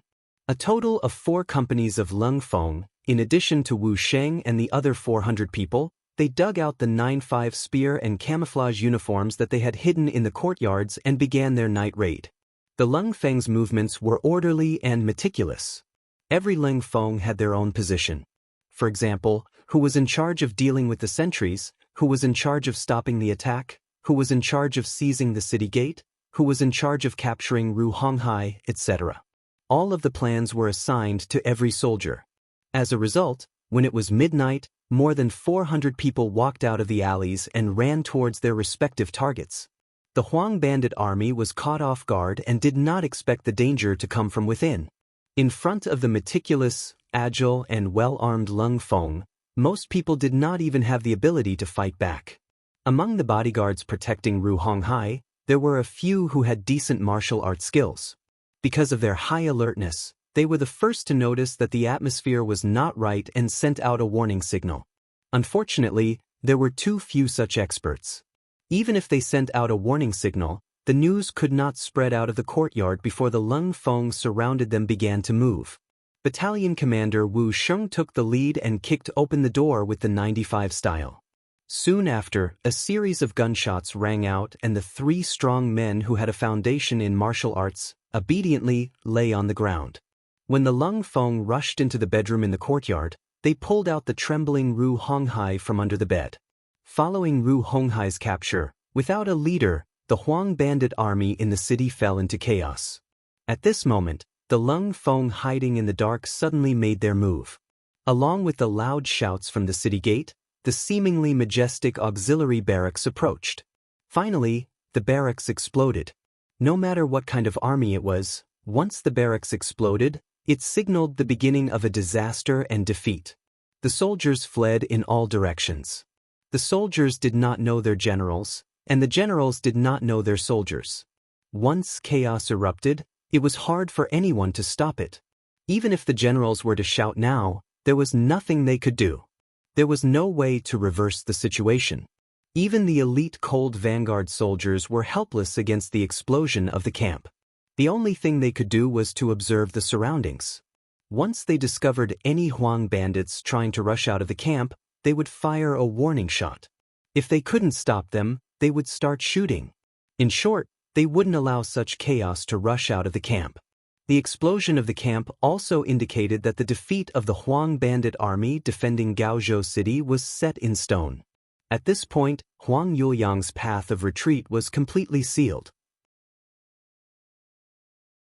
At this time, Huang Yuliang was leading 50,000 bandits and 40,000 commoners 80 miles away from Gaozhou City. In the past, with their current marching speed, they would be able to reach Gaozhou Prefecture in 2 to 3 days if they were fast. Once they met up with Ru Honghai's army, they would be able to gather a large force once again. However, all of this was destroyed tonight. Huang Yuliang, who was sleeping, was also woken up by the bodyguards. What's going on? Huang Yuliang suddenly opened his eyes with a face full of fear.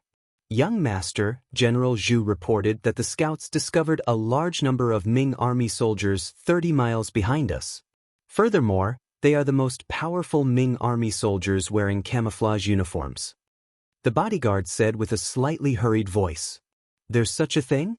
Didn't we use up a lot of their resources when they attacked the Wuzhou Prefecture? Why do they still have the strength to chase after us? Huang Yuliang instinctively said this before quickly shutting his mouth. The bodyguard had already said very clearly that the Ming army soldiers that came were wearing camouflage uniforms. It was said that they were the helpers that the southern Ming Emperor, Zhu Qizhen, had invited. Since they weren't normal Ming army soldiers, this kind of army shouldn't have been exhausted. Only then would they have the strength to chase after him. After understanding this point, Huang Yuliang hurriedly put on his jacket. Before he could walk out of the tent, Zhu Fangyong, who was wearing armor, had already walked in. Young Master, there are pursuers behind us. It seems that we have been targeted. Right now, we need to hurry to Gaozhou City. Is there no way to stop them? Gao Yuliang asked, thinking that he would deal with whatever came his way. It's very difficult. This army has extremely advanced firearms. They can injure our brothers from far away. I'm afraid that it will be very difficult to stop them. When he said this, Zhu Fangyong revealed a defeated expression. Even if Huang Yuliang saw this, he wouldn't doubt that he had tried his best. However, there was still no solution. If that's the case, then let's go quickly. Once we reach Gaozhou Prefecture, we should be safe with the sturdy city as our cover. For the sake of his own safety, Huang Yuliang made the decision to travel through the night. Yes, this general will go and instruct the army to hurry. When Zhu Fangyong agreed, a trace of joy flashed across his eyes. Everything was just as the sixth young master had imagined. This Huang Yuliang was truly extremely afraid of death. Since this was the case, the following process would be much easier to complete. In the dark night, the army that stretched for dozens of miles set off. From time to time, all sorts of curses could be heard from the crowd.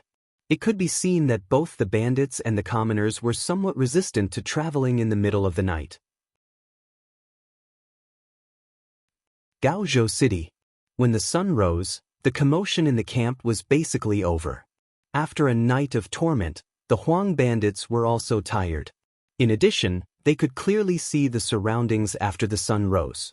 The chaotic environment became less and less chaotic until finally, it was completely peaceful.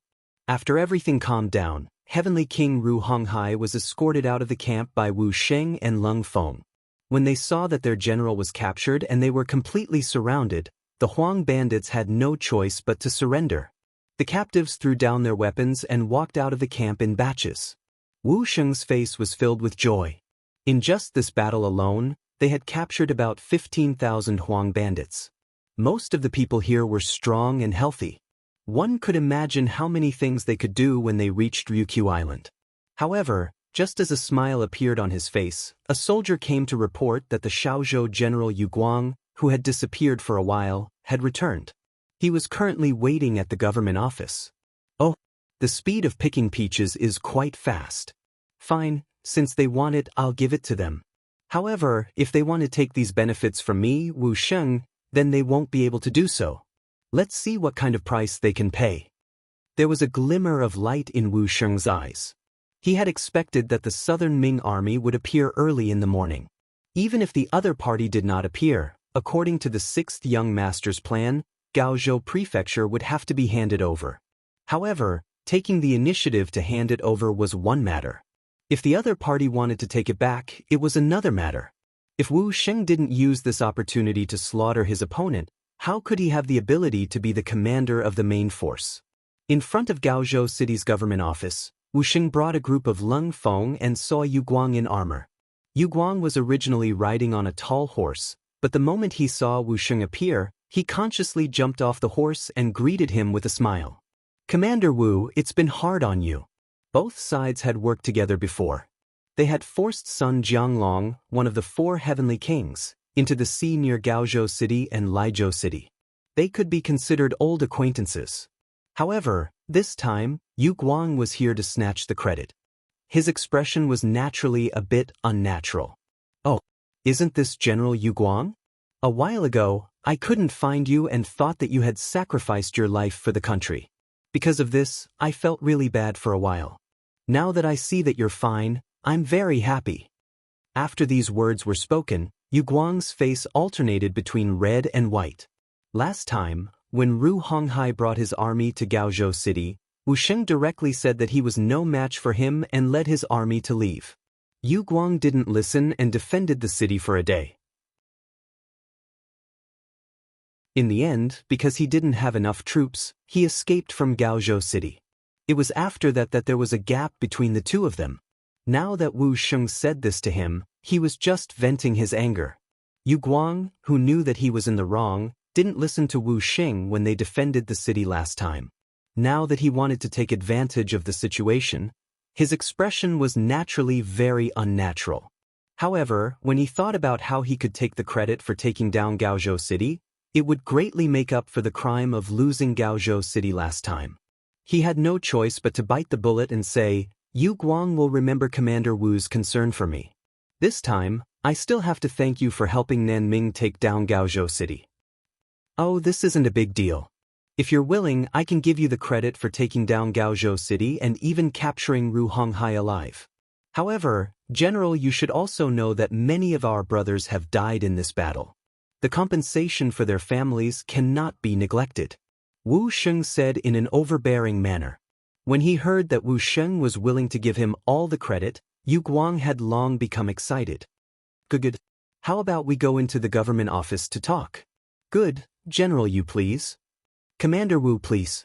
The two of them entered the Gaozhou City government office one after the other. What followed was naturally a round of bargaining. After 4 hours of negotiation, Wu Sheng took away 15,000 captives and 200,000 taels of silver from Yu Guang. The amount of silver wasn't much. Furthermore, Yu Guang used his identity as a general of Nanming to borrow it from the rich gentry in Gaozhou City. Even though Ru Honghai had already entered Gaozhou City, this place had also been visited by another heavenly king, Sun Jianglong. However, as the local tyrants, which one of them wasn't a crafty rabbit with 3 burrows? Many of them had already buried the silver before the situation turned bad. It wasn't something that the Huang bandits could find in a short period of time. However, Yu Guang used his identity as a general of Nanming to negotiate with the rich gentry and quickly obtained 200,000 silver.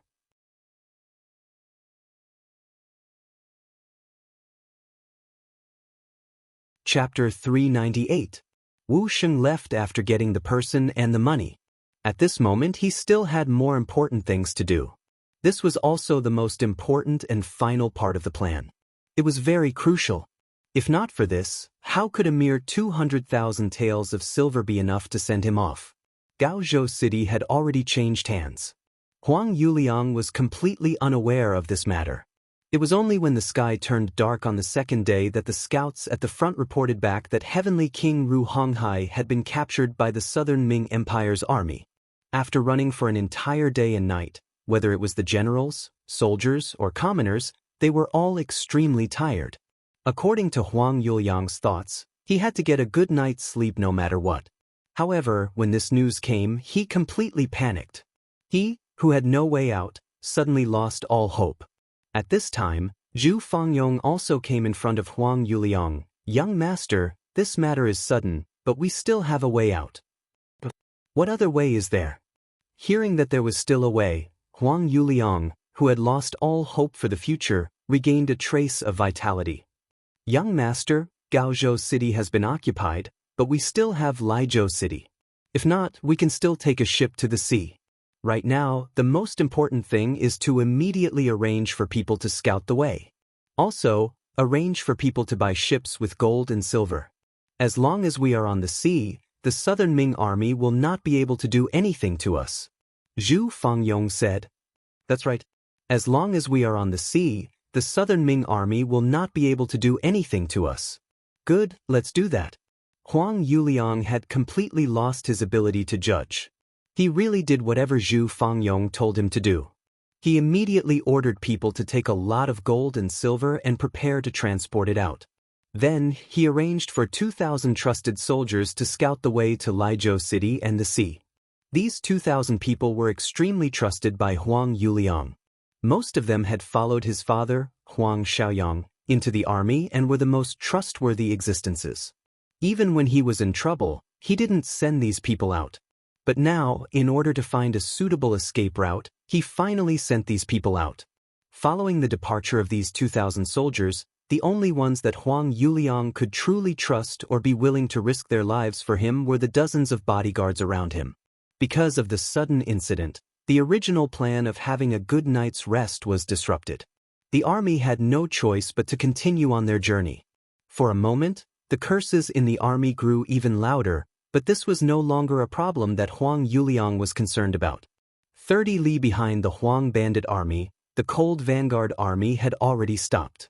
They began to set up camp and cook.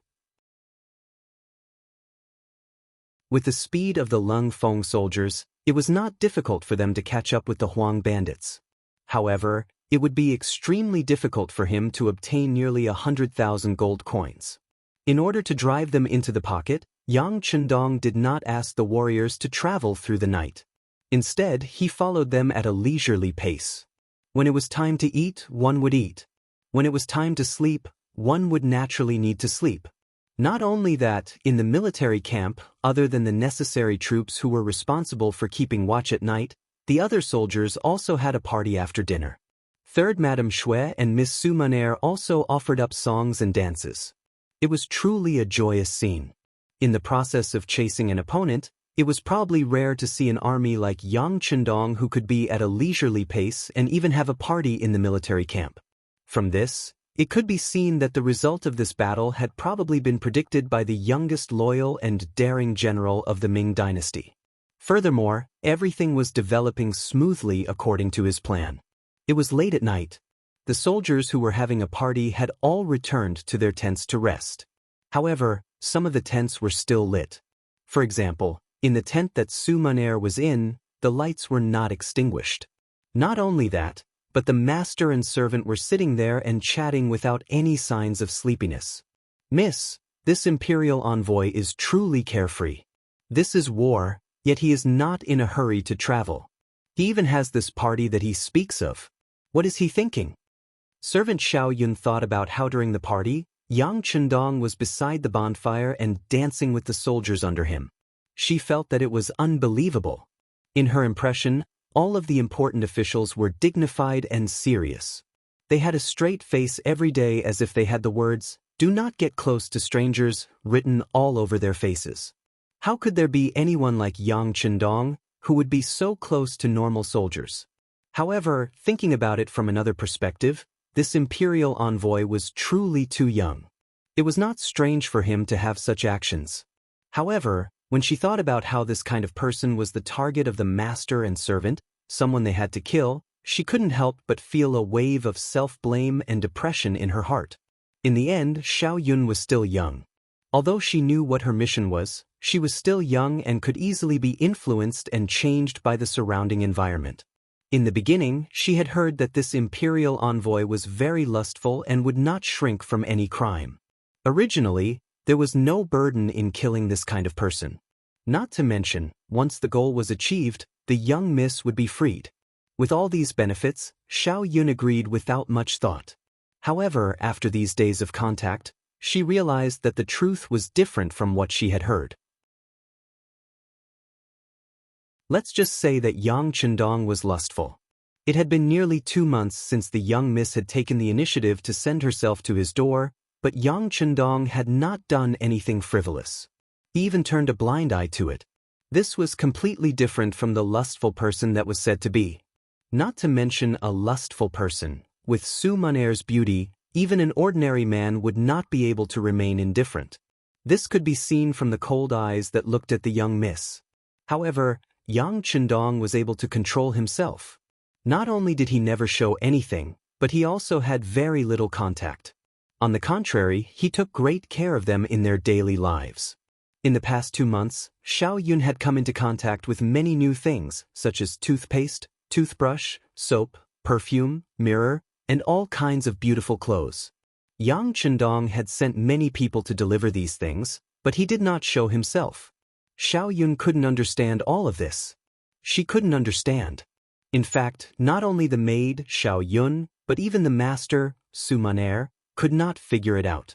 As the head of the courtesans by the Qinhuai River, she usually came into contact with all kinds of men. Among them, there were princes and nobles with good family backgrounds, some young masters who boasted of their talents, and some Casanova young master with rich families. But no matter what, there was something in the way these people looked at her. It was a kind of possessiveness, a kind of desire for her body. However, this kind of gaze had never appeared in Yang Chendong's eyes, so much so that Su Maner suspected whether he was a normal man. However, this kind of suspicion was completely dispelled after she came into contact with the 2 madams, Hu Yen and Madame Shui. Sometimes, when she went to greet them in the morning, she could clearly see the satisfaction in the eyes of the 2 madams. Although Su Maner was still a virgin, she had been taught about the matters between men and women by her mothers. Naturally, she could see some of these things. The spring that flashed on his face was definitely not something that could be faked. Then the question was, why did such a normal man turn a blind eye to her? Could it be that he already knew her mission to get close to him? That was even more impossible. Even if he knew everything, he should have killed her earlier. Why did he still treat her like this? Why did he give her so many good things but not touch her? What did he want? The unknown always made people uneasy. It was because she could not understand Yang Chendong's thoughts that Su Maner became even more anxious. What was worse was that she realized that she did not hate Yang Chendong. It was just like when she saw Yang Chendong singing and dancing with his soldiers during the evening party. She actually felt happy in her heart. This was not a good sign. She could only have the intention to kill her target. It was impossible for her to have the slightest bit of liking for him. Otherwise, how could she complete her mission? The servant girl, Xiao Yun, was still talking endlessly, but Su Maner could not listen to a single word. From time to time, Yang Chendong's figure would flash across her mind. There was a faint smile on the corner of her mouth, as if it had grown in her head. Even if she waved her hand, it would not go far away. In the tent not far away, Yang Chendong was still using his power to have women on his left and right. After sleeping together for a while, they entered a short intermission. Hiding under Yang Chendong's strong arms, Hu Yen asked with an obedient look, "Lu Lang, is the war about to end?" "Yes, the Huang bandit army is about to be destroyed.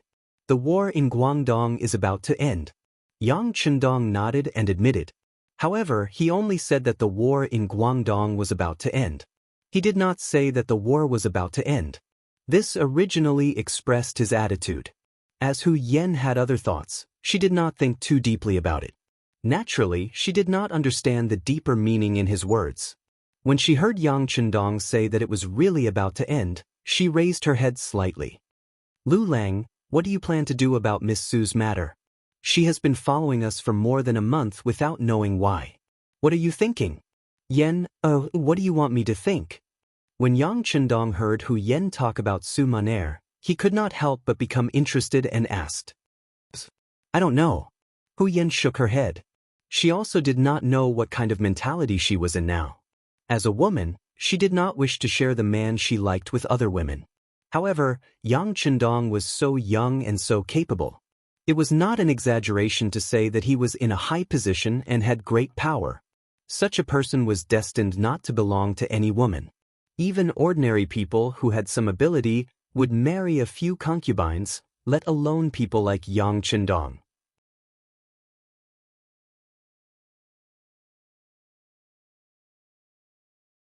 Chapter 399.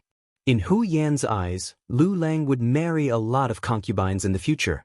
As the legal wife, she was also his wife. What she could do was to arrange such things. At least, she could not let outsiders say that she was a jealous woman.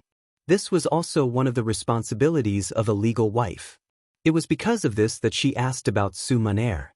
Hu Yen did not know what Yang Chendong was thinking, so she naturally said that she did not know what to do. On the other side, Madame Shui, who was being hugged on the other side, said in a low voice, "Husband, sister, I think Miss Su is very good, especially her singing and dancing skills. I can't compare with her." Silly girl, there are many people who are good at singing and dancing in this world. Does it mean that they are all good people? Yang Chendong could not help laughing after hearing Madame Shui's words. No, I can feel that Miss Su is kind in nature, but I just feel that she has something on her mind. She always gives people a feeling that she is neither close nor distant. Madame Shui was afraid to leave a silly impression in Yang Chendong's eyes, so she explained in a low voice. As soon as these words were said, Yang Chendong's expression became much more serious. Even Madame Shui could feel it. It seemed that Miss Su's mind was not small. It was not good for her health if it went on like this for a long time. Should he do something? Or could it be that some things could be laid out in the open? At this moment, many plans flashed through Yang Chendong's mind. Su Maner's matter was about to be destroyed along with the Huang bandit army. It was time to solve it. On the official road from Gaozhou to Laizhou, nearly 100,000 people were walking slowly. They had not had a good rest for 2 days and 2 nights. The mental state of the whole team was depressed to a certain extent. Huang Yuliang, who was riding on the horse, looked at all this anxiously. He could not see where the bright future lay. More importantly, the 2,000 trusted subordinates he sent out had already sent back news that they had arrived at Laizhou Prefecture and discovered the presence of the Ming army. However, their numbers did not seem to be large and they might have a chance to attack the city. However, when it came to military operations, they still needed the young master to personally give the order. After all, they originally only wanted to complete the reconnaissance mission. Young master, the team's condition isn't good. Even if we reach Laizhou, I'm afraid we won't be able to complete the mission. Zhu Fangyong followed beside Huang Yuliang and said with a worried expression. General Zhu, do you have any ideas? Huang Yuliang placed his last hope on Zhu Fangyong. Young master, I have a suggestion. We should pick out some elite soldiers and arrange for them to rest. Then we should rush to Laizhou city first and attack that place. Only then will the army have a way out. Zhu Fangyong said with a serious expression, as if he was worried about the army and the people. All right, then I'll have to trouble General Zhu to lead the team. At this time, only General Zhu can do things personally to make this young master feel at ease. Nodding lightly, Huang Yuliang placed his last hope on Zhu Fangyong. The 4 heavenly kings under him had either died in battle, been captured, or disappeared. There were not many people in the army that he could truly trust. Even Zhu Fangyong could not make him completely trust him. However, at this moment, Huang Yuliang did not have any other choice. He could only take a gamble. This Zhu Fengyong did not immediately agree. Instead, he said with a thoughtful expression, "I do not dare to disobey young master's orders. However, if we want to storm Laizhou Prefecture, I'm afraid we will need young master's 2,000 trusted soldiers. If I may be so bold, I would like to ask young master to write a letter and have those people listen to your orders." Frowning, Huang Yuliang said with some suspicion, "Do we really need these 2,000 trusted soldiers to act personally? Can't General Zhu take a few more people from the army to storm the city?" Huang Yuliang didn't seem willing, and this was within Zhu Fengyong's expectations. Therefore, after hearing Huang Yuliang's words, Zhu Fengyong had an awkward expression on his face. "Young master, as you can see, the army has been rushing through the night, and their condition is no longer the same as before. If we don't attack Laizhou City in one go, I'm afraid that the morale of the army will be shaken. If that happens, I'm afraid that the situation won't be good." Zhu Fengyong's words were very reasonable. The art of war was about winning a battle in one go. Once the battle became a battle of attrition, there would be pursuers behind and obstructions in front. The current Huang bandit army would not be able to handle it. For the sake of the big picture and his own safety, Huang Yuliang lowered his head and thought for a few breaths of time. Then he nodded and said, "Fine, since this is the case, I will hand the 2,000 men over to General Zhu. I wish you victory." "As you wish." In the following time, Huang Yuliang personally wrote a letter to Zhu Fengyong. This was equivalent to handing over the command of the 2,000 soldiers to Zhu Fengyong. Following which, Zhu Fengyong selected 3,000 strong young men from the 50,000 strong army and rushed towards the Laizhou ahead of everyone else. Young master, General Zhu left. Other than the weapons he carried with him, he did not take any gold or silver. The person in charge of watching Zhu Fengyong came to Huang Yuliang's side and reported in a small voice. "Understood." Huang Yuliang's expression clearly relaxed a lot after hearing this news. He was worried that Zhu Fengyong would think of a way to escape when he saw that the situation was not good. However, if he did not take any gold or silver with him, it was unlikely that he would not return. If this was the case, then he could relax a lot. In his heart, he prayed that Zhu Fengyong would successfully take down Laizhou City. This might be his only chance and hoped to turn things around. On the second day, the army passed through 5 miles of Gaozhou City. They could already see the tall city walls in the distance. They could also see the sun and moon banners there. However, because the difference in strength between the two sides was too great, General Yu Guang, who was guarding Gaozhou City, did not have the slightest intention of going out to fight. Close to 100,000 people successfully passed through Gaozhou City. Soon after, good news came from the front lines. The letter was personally written by Zhu Fengyong. He said that he brought people to Laizhou City in the night. After reporting to his 2,000 soldiers, he launched an attack on the city at dawn. Because the soldiers sacrificed their lives and there were not many Ming Dynasty soldiers guarding Laizhou City, the battle ended in one battle. Laizhou City was now in the hands of the Huang bandit army. Good. Seeing this news and seeing that the army had successfully passed through Gaozhou City, the tiredness of the past few days was swept away. Huang Yuliang finally saw a new hope. Pass down the order, the army will speed up. The sooner we reach Laizhou City, the better we can rest there and sleep for a few days. After the order was passed down, everyone's eyes were filled with hope. Their speed was even faster than before. After having a goal and hope, everyone's potential was also stimulated. Originally, it would have taken 3 days to complete the journey.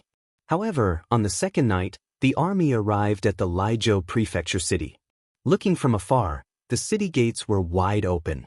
A group of Huang bandit army were holding torches on both sides of the city gates, welcoming the young master and the army. Good. Although Huang Yuliang was very tired, at this moment, it was as if he had the final radiance of the setting sun. His face revealed an excited and relaxed expression. From afar, Zhu Fengyong and a group of followers appeared.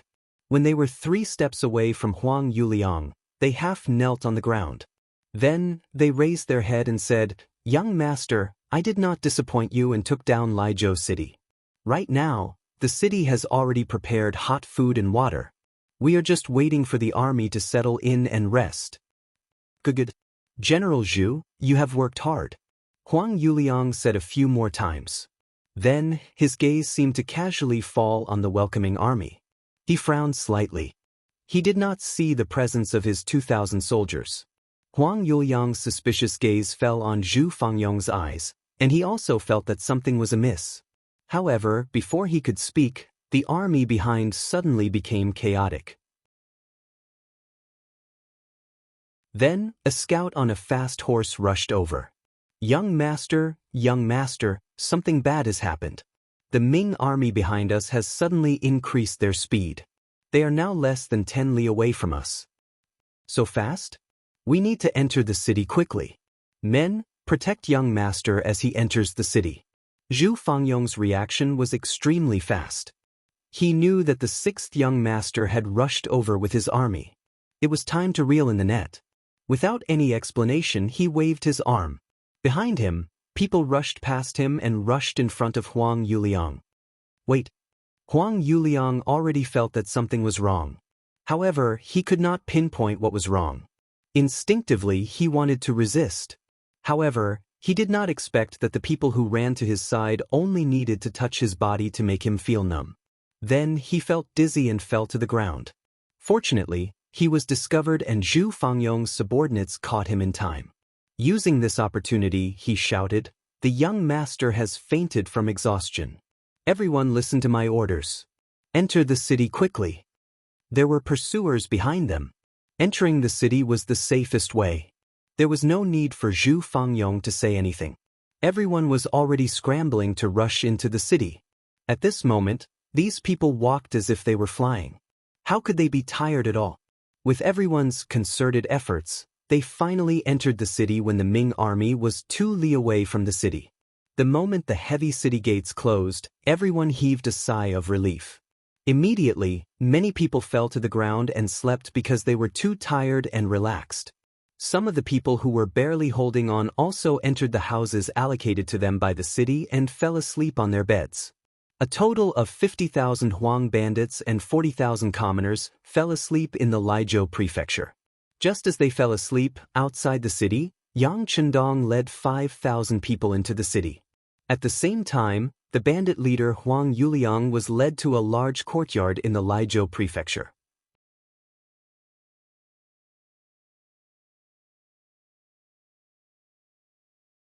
Chapter 400. When Huang Yuliang could not see the 2,000 soldiers he sent outside the city, he began to have doubts in his heart. It was only because of the battle report from behind that he put down his thoughts and hurried into the city. However, as soon as he entered the city and entered his large courtyard, which was also when he separated from the army, over 100 vigorous men rushed out from all over the courtyard. The dozens of guards around him were quickly killed, and he was also tied up with ropes. Huang Yuliang, whose mouth was gagged and could not speak, was furious. However, with his body tied up, he could only struggle with all his might to express the dissatisfaction in his heart. All of this continued until he was sent to the magistrate's office and saw a young man sitting high above. Beside the young man was Zhu Fangyong, whom he had once given great authority to. Only then was the white cloth in his mouth taken off, and what followed was a torrent of curses. "Zhu Fangyong, this young master has treated you well. How can you do this to me?" After the white cloth was removed, Huang Yuliang's shouts could be heard. After being tortured for so long, how could he still have the strength to shout? "You have treated me well?" You can ask yourself, when have you truly trusted me? Bring him in. Facing Huang Yuliang's questioning, Zhu Fangyong's expression did not change, and he shouted outside. Following this shout, a man with a face full of sideburns was quickly brought in. Just like Huang Yuliang, his entire body was also tied up. Upon seeing this person, Huang Yuliang was dumbfounded. Of course, he recognized the person who was tied up. This was the assistant he had secretly arranged by Zhu Fangyong's side. He was also a spy, and his name was Lu Chang. Normally, everything about Zhu Fangyong was secretly reported to him by this person. When Lu Chang appeared, Zhu Fangyong looked at Huang Yuliang and said, "Since you trust me, why did you arrange for someone to secretly monitor me? Moreover, You even ordered him to kill me on the spot if he discovered that I had any thoughts of rebelling. Can this also be called treating people well? These words were naturally from Lu Chang. Hearing this, Huang Yuliang knew that there was no way to salvage the situation. He didn't want to dwell on this matter anymore. Instead, he changed his tune and scolded, "Zhu Fangyong, you are a despicable person who betrays his master for glory. Today, you can betray me to curry favor with the Southern Ming Empire. Who knows if you will betray your current master to curry favor with someone else one day? You are such a two-faced person. You have no ruler, no father, no heaven, and no earth. You deserve to be punished by everyone." This was Huang Yuliang's counterattack before his death. When he knew that the matter was over and everything was irreversible, he set up another trap before his death. He could already tell that the one in control here was not Zhu Fangyong, but the young man sitting at the head of the table. Even so, his accusation before his death would definitely be like a thorn in the young man's heart. Once there was an opportunity, today's words might become the step that would lead Zhu Fangyong to the guillotine. Zhu Fangyong understood the meaning behind Huang Yuliang's words, and his face turned ugly. Although he was ordered to go undercover this time, in order to gain Huang Yuliang's trust, he had indeed put in some effort and emotions. He had even said some overboard words. However, that was only because the situation forced him to do so. However, if someone were to repeat what he had said back then, he wouldn't be able to defend himself even if he had 100 mouths. When Huang Yuliang's expression changed, he also laughed out loud. He noticed that not only did Zhu Fangtong's expression turn ugly, but the young man sitting at the head of the table also had an unhappy expression. Did this not prove that the thorn he planted had already taken effect? Ha ha! Just as Huang Yuliang's laughter sounded, another loud laugh followed, and it quickly drowned out his laughter. This voice came from Yang Chendong, who was sitting at the head of the table. Yang Chendong's sudden laughter stopped Huang Yuliang's laughter. He looked at the young man with a puzzled expression. He couldn't understand why the other party was laughing, and he couldn't tell what was going to happen next. Ah, very good, very good. As expected of someone who could become a bandit leader. This psychological attack is indeed powerful. It's just that your calculations are wrong. Battalion Commander Zhu was originally arranged by me to be by your side. Everything he did and everything he said was approved by me. Perhaps in the process of carrying out the mission, he had no choice but to use some tricks. However, that was also to better complete the plan. Now that you have been captured and kneeled in front of me, it is clear proof. Yang Chendong, who was laughing loudly, first proved Zhu Fangyong's innocence. He explained that Zhu Fangyong had become a spy completely under his orders, and everything he did was to complete the mission. With this, he placed Zhu Fangyong in an extremely high position. Next, Yang Chendong continued to speak in order to prevent any future troubles. Zhu Fangyong will be the deputy commander of the Cold Vanguard 2nd Regiment, and will be awarded the rank of lieutenant colonel in recognition of his outstanding contribution in eliminating the Huang bandit army. From now on, no one is allowed to mention that Deputy Commander Zhu was a spy in the Huang bandit army. If anyone dares to disobey this order, they will be punished according to military law. Now, I will have to trouble Deputy Commander Huang to personally kill Huang Yuliang in the lobby and draw a perfect conclusion to this matter. First, he placed Zhu Fangyong in a righteous position so that he could be justified in his actions. Next, he praised and promoted him to show that he had done a good job. Next, he warned the others that this matter was over, and if anyone dared to bring up the old scores, they would be severely punished. Finally, he arranged for Zhu Fangyong to chop off Huang Yuliang's head. This way, he would really be cut in half. Zhu Fangyong heard Yang Chendong's painstaking efforts and knelt on the ground with a thud. Thank you, 6th young master, for your trust. Zhu Fangyong will never be able to repay your trust even if I die 10,000 times. That's enough. From now on, you will be a high-ranking officer in the Cold Vanguard Army. Don't talk about death so casually. Beta Persei, give Deputy Commander Zhu a knife so that he won't continue to be noisy. Yang Chendong looked at Zhu Fangyong with a smile and handed over a steel knife. Holding the steel knife, Zhu Fengyong walked to Huang Yuliang, who was kneeling on the ground, with a ferocious expression. Feeling the aura of death, Huang Yuliang no longer spoke as confidently as before. Instead, he peed and pooped all over the ground. General Zhu, on account of the fact that I have treated you well in the past, please plead for mercy for me. As long as you don't kill me, I will do whatever you want me to do in the future. Hey, despicable person, die. After Zhu Fengyong's loud shout, a silver light flashed and a large head was separated from his body. Fresh blood spurted out from the neck and covered Zhu Fengyong's face and body. Huang Yuliang was dead. His death represented the official end of the so-called Guangdong uprising that had caused chaos in Guangdong for nearly 2 years. It also meant that the Huang father and son had completely retired from the stage of history. Now that Huang Yuliang was dead, the next step was to deal with the entire Huang bandit army. Under the prearranged arrangements, the first thing to do was to bring out the 40,000 people from Wu State Prefecture and leave the city. They didn't even know where they were going. When they woke up from their dreams, they were led out of their homes and brought to the nearby docks. There, a large ship was already waiting for them. The ship naturally belonged to the Yangtze Navy that had been ordered by the 6th Young Master to carry out a mission. The leader was the Navy Division Commander and Commander of the 1st Regiment. At the same time, he was also the person in charge of the Navy. He was also one of the first people to follow Yang Qindong, Gao Xiong. It had been more than 2 years since they last saw each other. Now, they could finally see the glory of the 6th Young Master.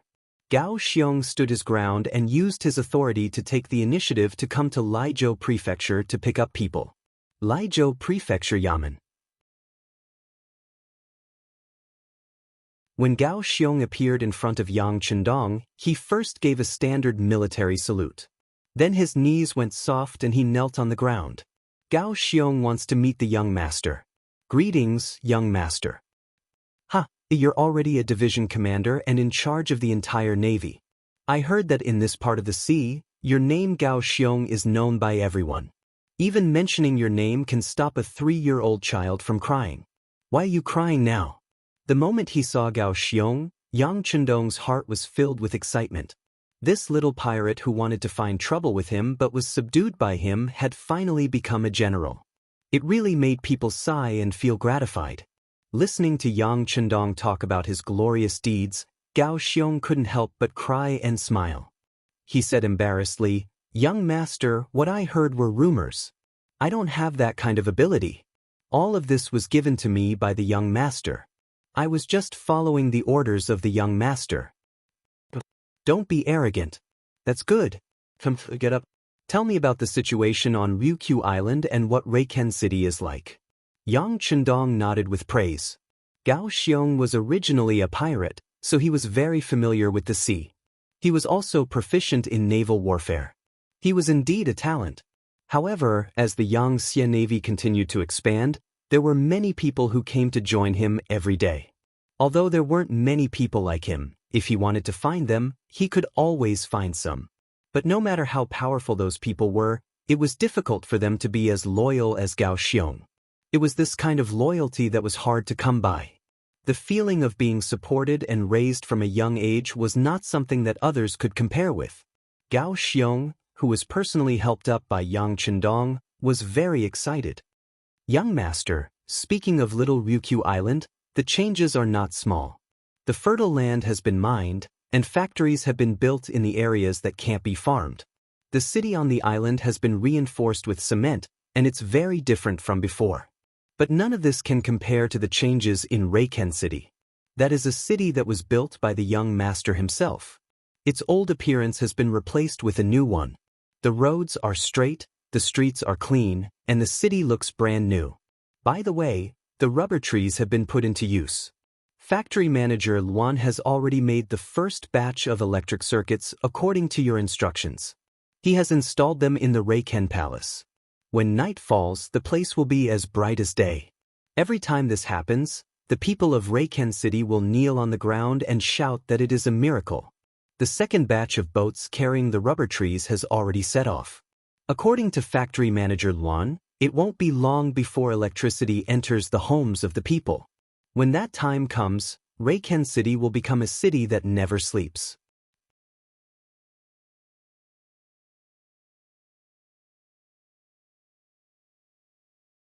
Chapter 401. Gao Xiong spoke excitedly, and Yang Chendong listened attentively. From time to time, he would give some suggestions. Tell Manager Luan that the rubber trees can also be cultivated. If the climate is suitable, they will survive very well. Transporting them so far by sea is not a long-term plan. While the master and servant were chatting, the Laizhou citizens were also forcefully sent onto the ships. When they were being moved from their ancestral land, many of them had expressions of reluctance. There were even some who resisted. However, Yang Chendong believed that once they reached Ryukyu Island, they would know what a true paradise was. At that time, even if they were chased away, no one would want to leave. Moreover, before long, being able to reach Ryukyu Island would become a symbol of glory. At that time, it would be difficult for anyone to snatch such an opportunity. 40,000 civilians of Wushou Prefecture, 50,000 civilians of Laizhou Prefecture, and 50,000 Huang bandits under strict supervision boarded the ships. They would become another batch of residents of Little Ryukyu Island, making their own contributions to the development of the island. 90,000 citizens were easier to deal with, but 50,000 Huang bandits was a headache. Although there were many young people among them, there were also some who were brave and ruthless. For this reason, Yang Chendong specially arranged for Zhu Fangyong to follow them to the island. After all, he had led them before and was familiar with their situation. However, before they boarded the ship, Yang Chendong still instructed Zhu Fangyong, if they have a kind nature or can be changed, we can spend some effort to help them. However, if they have an impure heart, we can sentence them based on their past actions. If they have committed heinous crimes, we can kill some of them. If they haven't committed heinous crimes, we can arrange for them to serve their sentences. Isn't there always a shortage of people to build roads? We can arrange for them. Fortunately, during the last battle of Wuzhou, Zhu Fangyong had already arranged for some uncivilized people to fight against the Ming army. Both sides had suffered great losses, and most of the troublemakers had been dealt with.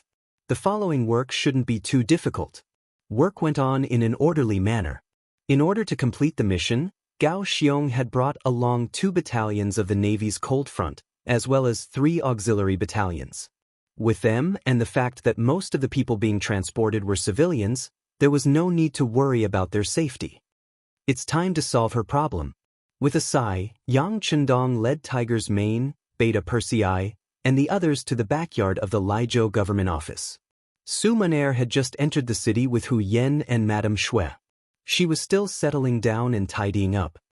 Little Yun, bring a basin of clean water over. The windowsill is really too dirty.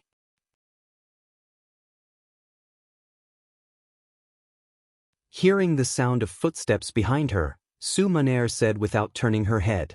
However, since she had already said that, she quickly stood there and did not move.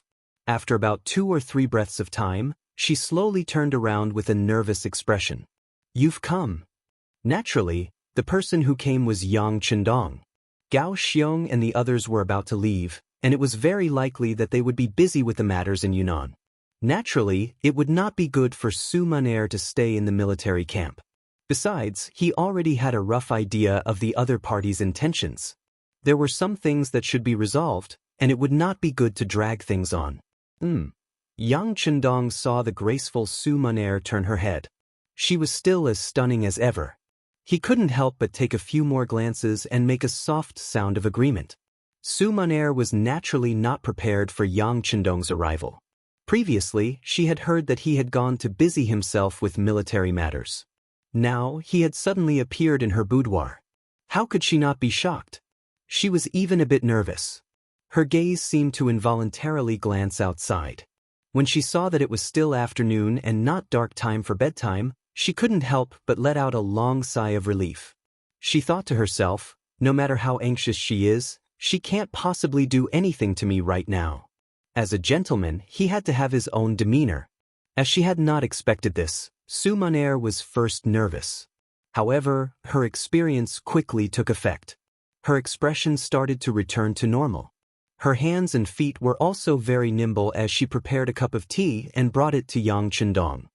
"Lord Imperial Envoy, please have some tea." "How many times have I told you? You can call me the young master of the Yang family, or you can call me the East Marshal. Lord Imperial Envoy is an official title. It is not something a beautiful woman like you should call me." Yang Chendong's voice was still ringing in her ears. However, his hand had already pressed down on the teacup. Then, his other hand seized the opportunity to grab Su Maner's jade arm and did not let go. Who would have thought that Yang Chendong had lost his usual demeanor and was actually committing lewd acts in broad daylight? Su Maner, who was completely unprepared, couldn't help but cry out in shock. "East Marshal, what are you doing? What do you think I'm doing? Didn't you come to my side to serve me?" Yang Chendong asked with interest. "But why didn't East Marshal have any thoughts about me before?" As she struggled, Su Maner also asked the question in her heart. "Before? Previously, we dealt with the Huang bandit army together. How could I have such thoughts? Now that the overall situation has been decided, I naturally have to do what needs to be done." At this moment, Yang Chendong had changed his usual gentle demeanor. It was as if he was a completely different person. He became impatient. Yang Chendong's change was too great. If Hu Yen and Lady Shui were here, they would definitely find it very strange. In the end, Su Maner still didn't know much about him.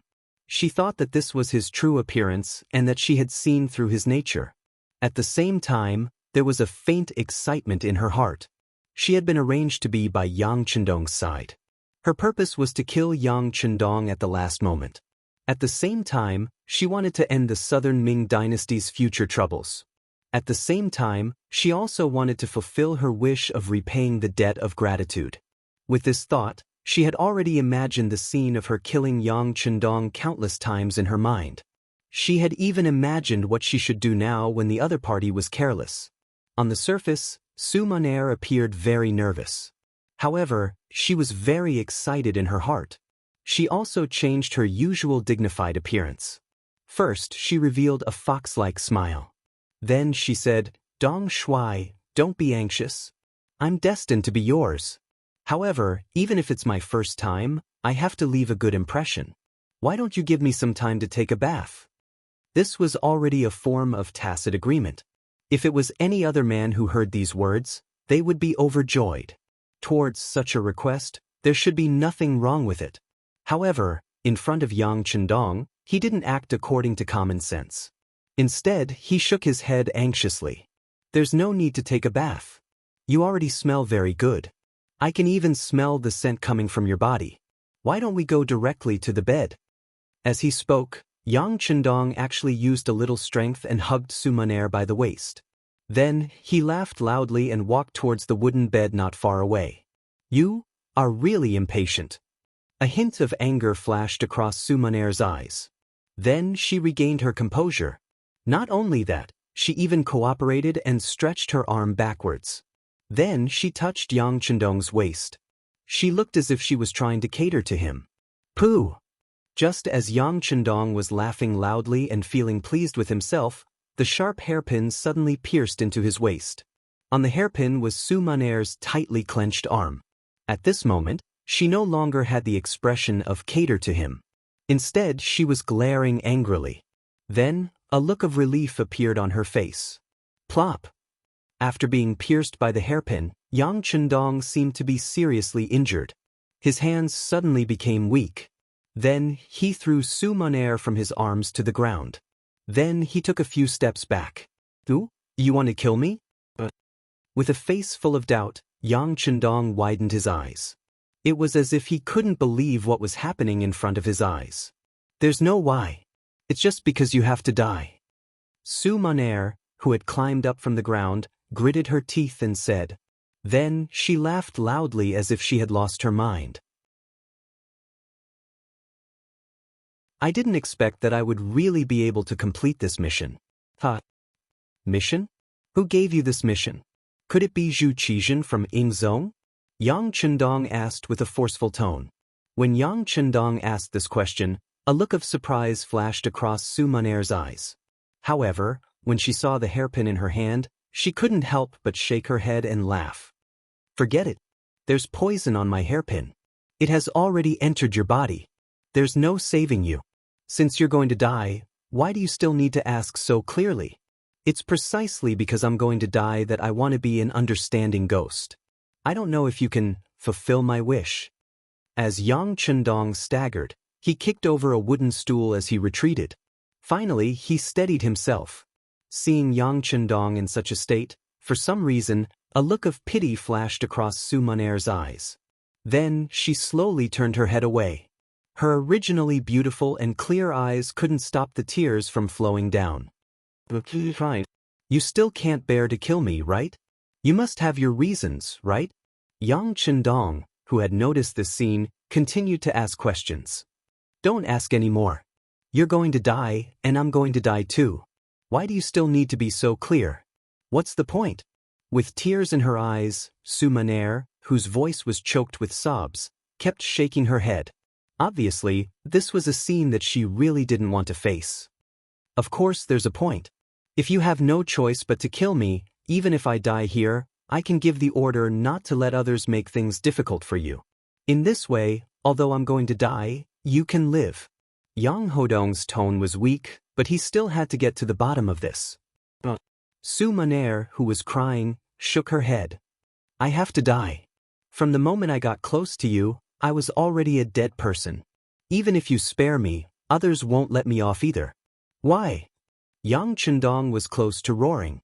It was as if he had used all the strength in his body to shout this question.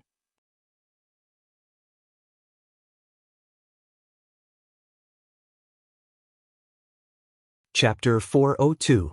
Perhaps it was because the shout was too soul-stirring, or perhaps it was because Su Maner had too many things in her heart and wanted to find someone to confide in before she died. She said with tears in her eyes, "Do you know?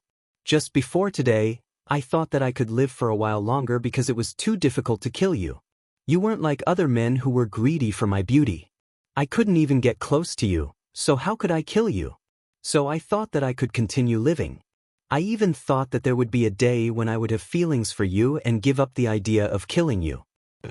But today, you finally revealed your true colors.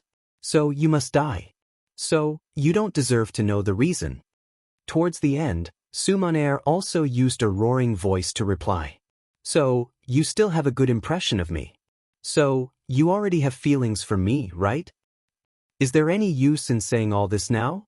You and I are both people who are about to die." She shook her head instinctively. But suddenly, Su Maner's expression changed. She was shocked to discover that the current Yang Chendong was no longer as weak as before. On the contrary, his tone was calm. It was as if he had returned to his original expression of strategizing. At this moment, Yang Chendong was also staring at Su Maner. When he saw how shocked she was, he asked, "What you meant just now was that you have feelings for me, and if I don't die, your mission won't be completed. So, you don't have to die, right?"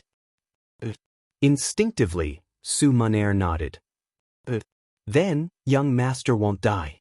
So, you don't have to die either, right?" Yang Chendong also nodded. Then, he picked up the wooden stool that he had kicked down and casually sat on it. At this moment, he didn't look like he was seriously injured at all and was about to die. All of this fell into Su Maner's eyes, causing her to wonder if she was hallucinating. She first rubbed her eyes hard, then said, "That's impossible. My hairpin has a huge poison on it. Once it pierces into a person's body, they will be poisoned to death." "But what if it doesn't pierce into your body?" Yang Chendong answered this question as he took off the bulletproof vest he was wearing. Since he wanted to have a showdown with Su Maner and knew that she might try to kill him, how could he not be prepared? "If I don't die, does that mean that you don't have to die?" The moment Yang Chendong stood up, Su Maner had already been petrified on the spot. First, she revealed an expression of disbelief, then her eyes were empty. It was as if all the energy in her body had been sucked out at this moment. With a plop, she sat down on the wooden chair behind her. At this moment, even Su Maner herself did not know what she was thinking. Was it the feeling of her plan failed? Or was it disappointment with a hint of joy? She couldn't explain all of this clearly. All she knew was that the moment she stabbed out with the hairpin, her heart had indeed ached fiercely. Even the words she said at the end were said in an emotional state. She was afraid that she had already forgotten how many of them were from her heart, and she was even more unable to face them. Now, Yang Chendong was actually fine. That meant that she hadn't completed her mission. Then she should be sad right now. But why was there a hint of joy in her heart that she couldn't explain? Su Maner sat back down on the stool. It was Yang Chendong's turn to speak with assurance. You don't have to ask why I'm prepared.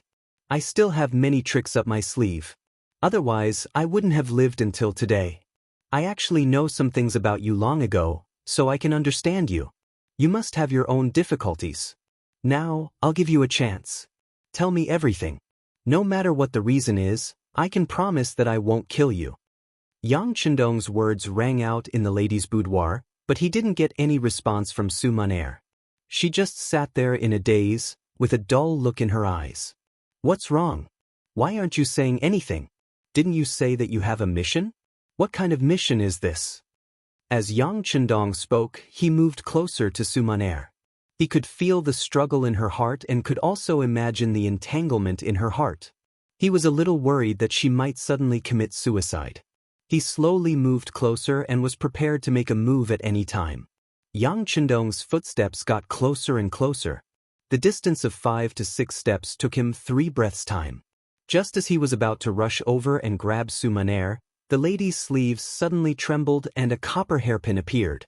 However, this time, the hairpin that appeared did not have any intention of targeting Yang Chendong. Instead, it changed its direction and placed it on her neck. Su Maner's originally expressionless face also had a hint of blood. Don't come over. I've let you down. I'll commit suicide in front of you.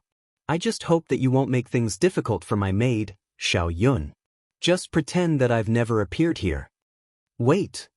The moment Su Maner finished speaking, the hairpin had already moved towards her snow-white neck.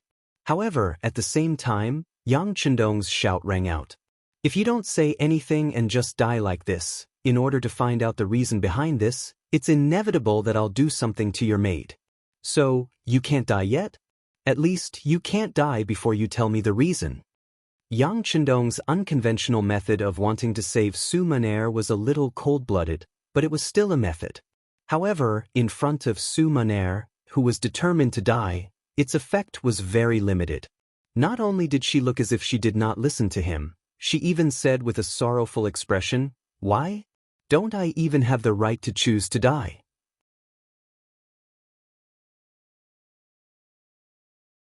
After saying that, a look of resentment flashed across Su Maner's eyes, as if she was complaining about how unfair the heavens were to her.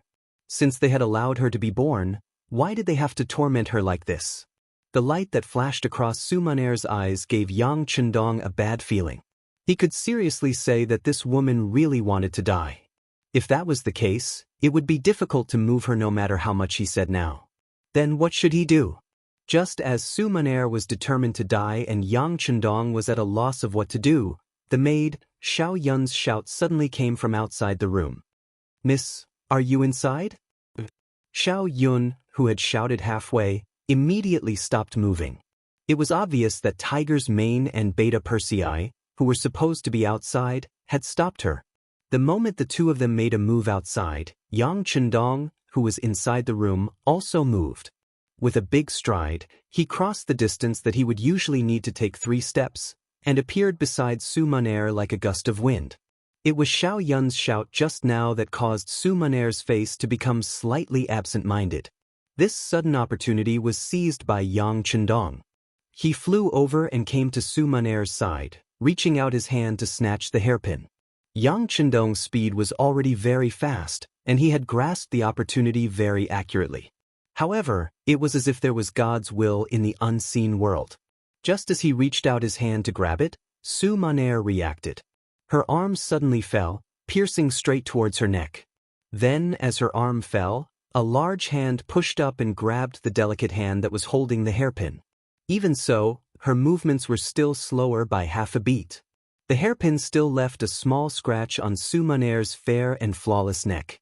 Once the scratch was made, fresh blood flowed out of her body. The moment she felt that her neck was a little cold, Su Maner stopped struggling and allowed Yang Chendong to restrain her arm. She also allowed herself to be held in his arms. It's useless. This hairpin is also coated with a strong poison. If it comes into contact with my body, I'll definitely die. I'm going to die. With an unknown emotion, Su Maner slowly said this. Then, she raised her gaze slightly and looked at Yang Chendong's face and eyes. I'm going to die. In the future, I won't be a threat to you. I won't be in so much pain. To me, this is already a kind of release. Release my ass. Yang Chendong, who had always given off an elegant feeling, suddenly spat out vulgarities at this moment. Then, he roared loudly like a male lion, "Since you've come to my side, you're my woman. Without my consent, no one can decide whether you live or die. This includes you." But I'm still going to die, aren't I? Seeing that Yang Chendong was angry, a smile actually bloomed on Su Maner's face. It seemed to be a satisfied smile, but more like a happy smile.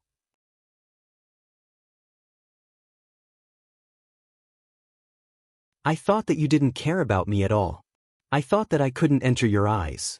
But now, lying in your arms, I can clearly feel your heartbeat and breathing. I can also feel that you like me, right? As a person who was about to die, Su Maner seemed to be able to finally free her heart. Her words were much more direct than before. Yes, I like you. From the first time I saw you, I was mesmerized by you. Yang Chendong kept nodding and admitting his feelings. And you also like me, right? Otherwise, you wouldn't have cried just now, right? But faced with Yang Chendong's question, Su Maner really wanted to say yes. Through these days of observation and contact, she saw all the good points of this man. He was elegant, polite, and talented. Especially his strategic attitude on the battlefield and his confidence in life with a smile. It was as if as long as he smiled, there was nothing in the world that could be difficult for him. Which young girl wouldn't like a man with such an imposing aura?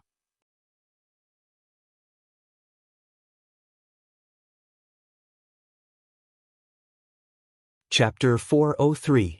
Other people could like Yang Chendong, but Su Maner could not. Her background meant that her right to like had long been taken away from her. All she had to do was hide the trace of murderous intent in her heart. She had been doing her best to hide her true feelings.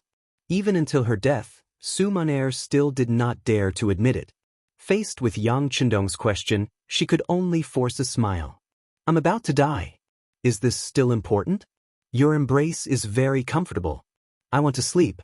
I'm already very happy to be able to slowly sleep here. After saying this, Su Maner slowly closed her eyes. At the same time, a drop of sparkling tear slid out from the corner of her eye. Perhaps this teardrop represented her last breath. Perhaps when it fell to the ground, she would stop breathing. No, you can't sleep. Someone come quickly. Yang Chendong knew that if Su Maner closed her eyes and fell asleep now, she would probably never wake up again. Hence, he wanted to stop her from closing her eyes and go to sleep. His shout rang out. Tiger's mane, Beta Persei, and the servant girl, Xiao Yun, who was carried under the blanket like a little chick, rushed into the room. When the three of them saw Yang Chendong with a dark face and carrying the crying Su Maner in his arms, they stood rooted to the ground as if they had been struck by lightning. They did not know what had happened and why they had seen such a scene. Tiger's mane and Beta Persei, in particular, were actually a little anxious at this moment. This was because this was the first time they had seen such a terrifying expression on the young master's face. It was as if he was going to eat a living person. Quick, go find a doctor.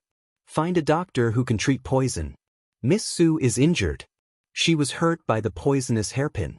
Go quickly. Yang Chendong, who was almost shouting these words, stretched out his right index finger and pointed outside the door. Oh, Tiger's mane and Beta Persei both agreed readily and turned to leave. At this moment, a weak voice sounded in their ears. Miss should be fine. Not only did Hu Mang and Yang Er, who were about to leave, stop in their tracks, But even Yang Chendong, who looked like he wanted to eat someone, and Su Maner, who was in his arms, widened their eyes at this moment. They looked at the maid, Xiao Yun, who was about to be ignored. Noticing that everyone's gaze was on her, Xiao Yun felt a wave of panic in her heart. She actually lowered her head in fear under such gazes. "Raise your head and repeat what you just said," Yang Chendong's voice suddenly rang out, rushing toward Xiao Yun's ears like thunder. Under such a shout, even Beta Persei, who had always had a thunderous voice, felt a sense of inferiority. However, no one cared about the volume of the voice at this time. Instead, they all looked at Xiao Yun, waiting for her answer. Xiao Yun was also frightened by the thunderous voice. She had no choice but to raise her head again. Using her still weak voice, she asked, "May I ask if the hairpin that injured the young miss is the one in your hands?" "That's right, what's wrong?" Yang Chendong instinctively responded, then asked in a deep voice. At this time, he didn't notice that his usual confidence had long disappeared. Now, he was just an ordinary man who was swayed by his feelings. "But it really is. Then there's no problem. This hairpin is not poisonous. Only that hairpin is poisonous." When she heard Yang Chendong's clear answer, Xiao Yun couldn't help but speak with joy. "Not poisonous? How do you know?" Yang Chendong still didn't believe her. Su Maner, who was in his arms, had a slight change in her expression, but no one paid attention to her at this time. "It's like this," Xiao Yun was honest. She answered whatever Yang Chendong asked and was extremely cooperative. "The hairpin that fell on the ground was given to us by someone else. It was already contaminated with a huge poison. The hairpin in your hands is slightly small, but Miss asked me to prepare it. She said that if things didn't work out, she would use this hairpin to commit suicide. But how could I let Miss die? So I agreed, but in reality, I didn't put anything on it. I lied to Miss. I'm sorry." Xiao Yun told the truth intermittently. Then, she lowered her head and grabbed the corner of her clothes timidly. She looked like she had accepted her punishment. Good. You lied well, you lied well." After Yang Chendong understood everything, he actually laughed out loud. Then, he lowered his head to look at Su Maner in his arms and said with a smile, "You heard it. It's just a small external wound. This kind of wound won't kill anyone." Su Maner, who was in his arms, was blushing at this moment. The moment Xiao Yun said that she wouldn't die, she already had a faint feeling. Now that the truth was out, she didn't know if she should be resentful or glad.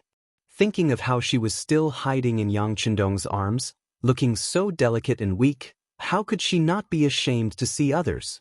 Su Maner closed her eyes tightly, but her long eyelashes kept blinking. This meant that she was fine now, better than ever. Knowing that Su Maner was fine, Yang Chendong could finally relax and begin to resolve the matter that had happened. "Xiao Yun, you said that the hairpin with the poison was given to you by someone. Who is he?" "Xiao Yun, don't say it." Su, who was in his arms, suddenly interrupted. Then she was about to stand up with her beautiful eyes.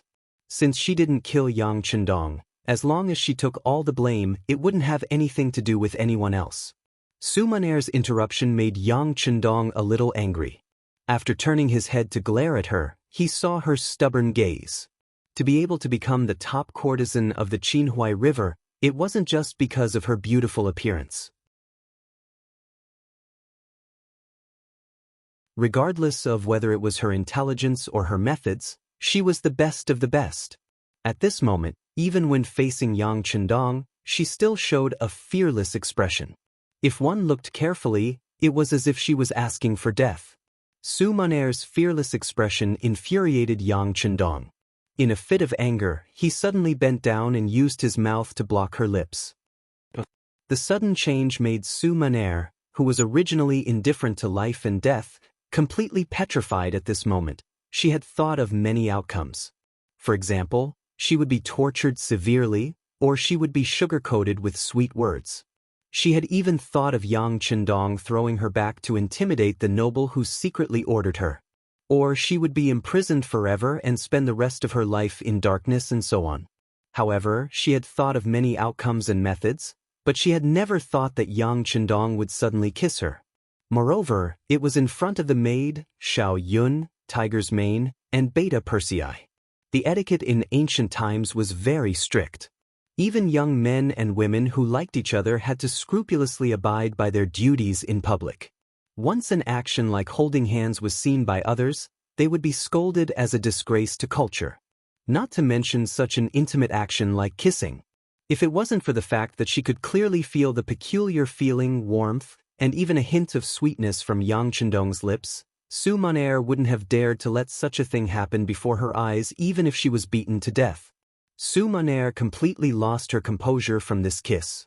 Xiao Yun, Tiger's Mane, and Beta Persei, who were watching this scene, also revealed shocked expressions. Then Tiger's Mane, who was the first to react, turned his head around. The moment Beta Persei turned around, he did not forget to carry Xiao Yun, who was also staring at this scene, over. As a result, there was another round of struggle. Oh! She did not know how long this kiss lasted. Perhaps it was only a breath, or perhaps it was 3 or 4 breaths, or 7 or 8 breaths. It was only when Su Maner felt that she was suffocating that she struggled violently. She pushed Yang Chendong's chest with both hands, wanting to separate the two of them. At this moment, Yang Chendong had completely developed the idea of conquering the other party. Since he had already started and realized that the effect was quite good, at least he was enjoying it. How could he allow the other party to push him away so easily at this moment? The moment Su Maner exerted force, he also increased his strength. He stretched out his arms and hugged her even more tightly. This kiss also deepened. Originally, it was just a kiss between the lips, not a deep one. But this time, Yang Chendong even stuck out his tongue. After a series of flipping, Su Maner, who had no experience in this, was completely subdued. From the initial intense resistance, it turned into limited resistance. After that, there was no resistance, and then there was some cooperation. All of this could be said to be based on instinct. This time, it took even longer. Tiger's Mane and the other two had already left at some point in time. The sky outside seemed to have darkened. A wave of pain came from her body. The two of them had completely become one. Yang Chendong had been at Miss Su's place for an entire afternoon. He did not even appear during dinner. In the backyard, after tidying up, Hu Yen and Madame Shui guessed what had happened while waiting. The two of them looked at each other, and it was hard to tell what had happened. Yang Chendong's excellence could be seen by almost everyone, and he was so young. It was a blessing to marry such a man. It was the beginning of happiness, the source of joy. However, at the same time, there were pros and cons. Marrying such a man was destined to not share alone. Hu Yen and Madame Shui were already prepared for this. When Su Maner first appeared, they already had this feeling. They just did not expect things to drag on for so long. All right, sister, let's eat first. Your husband won't be able to come. Hu Yen smiled sweetly. She had already returned to normal. She waved her hand, and the delicacies were immediately placed on the table.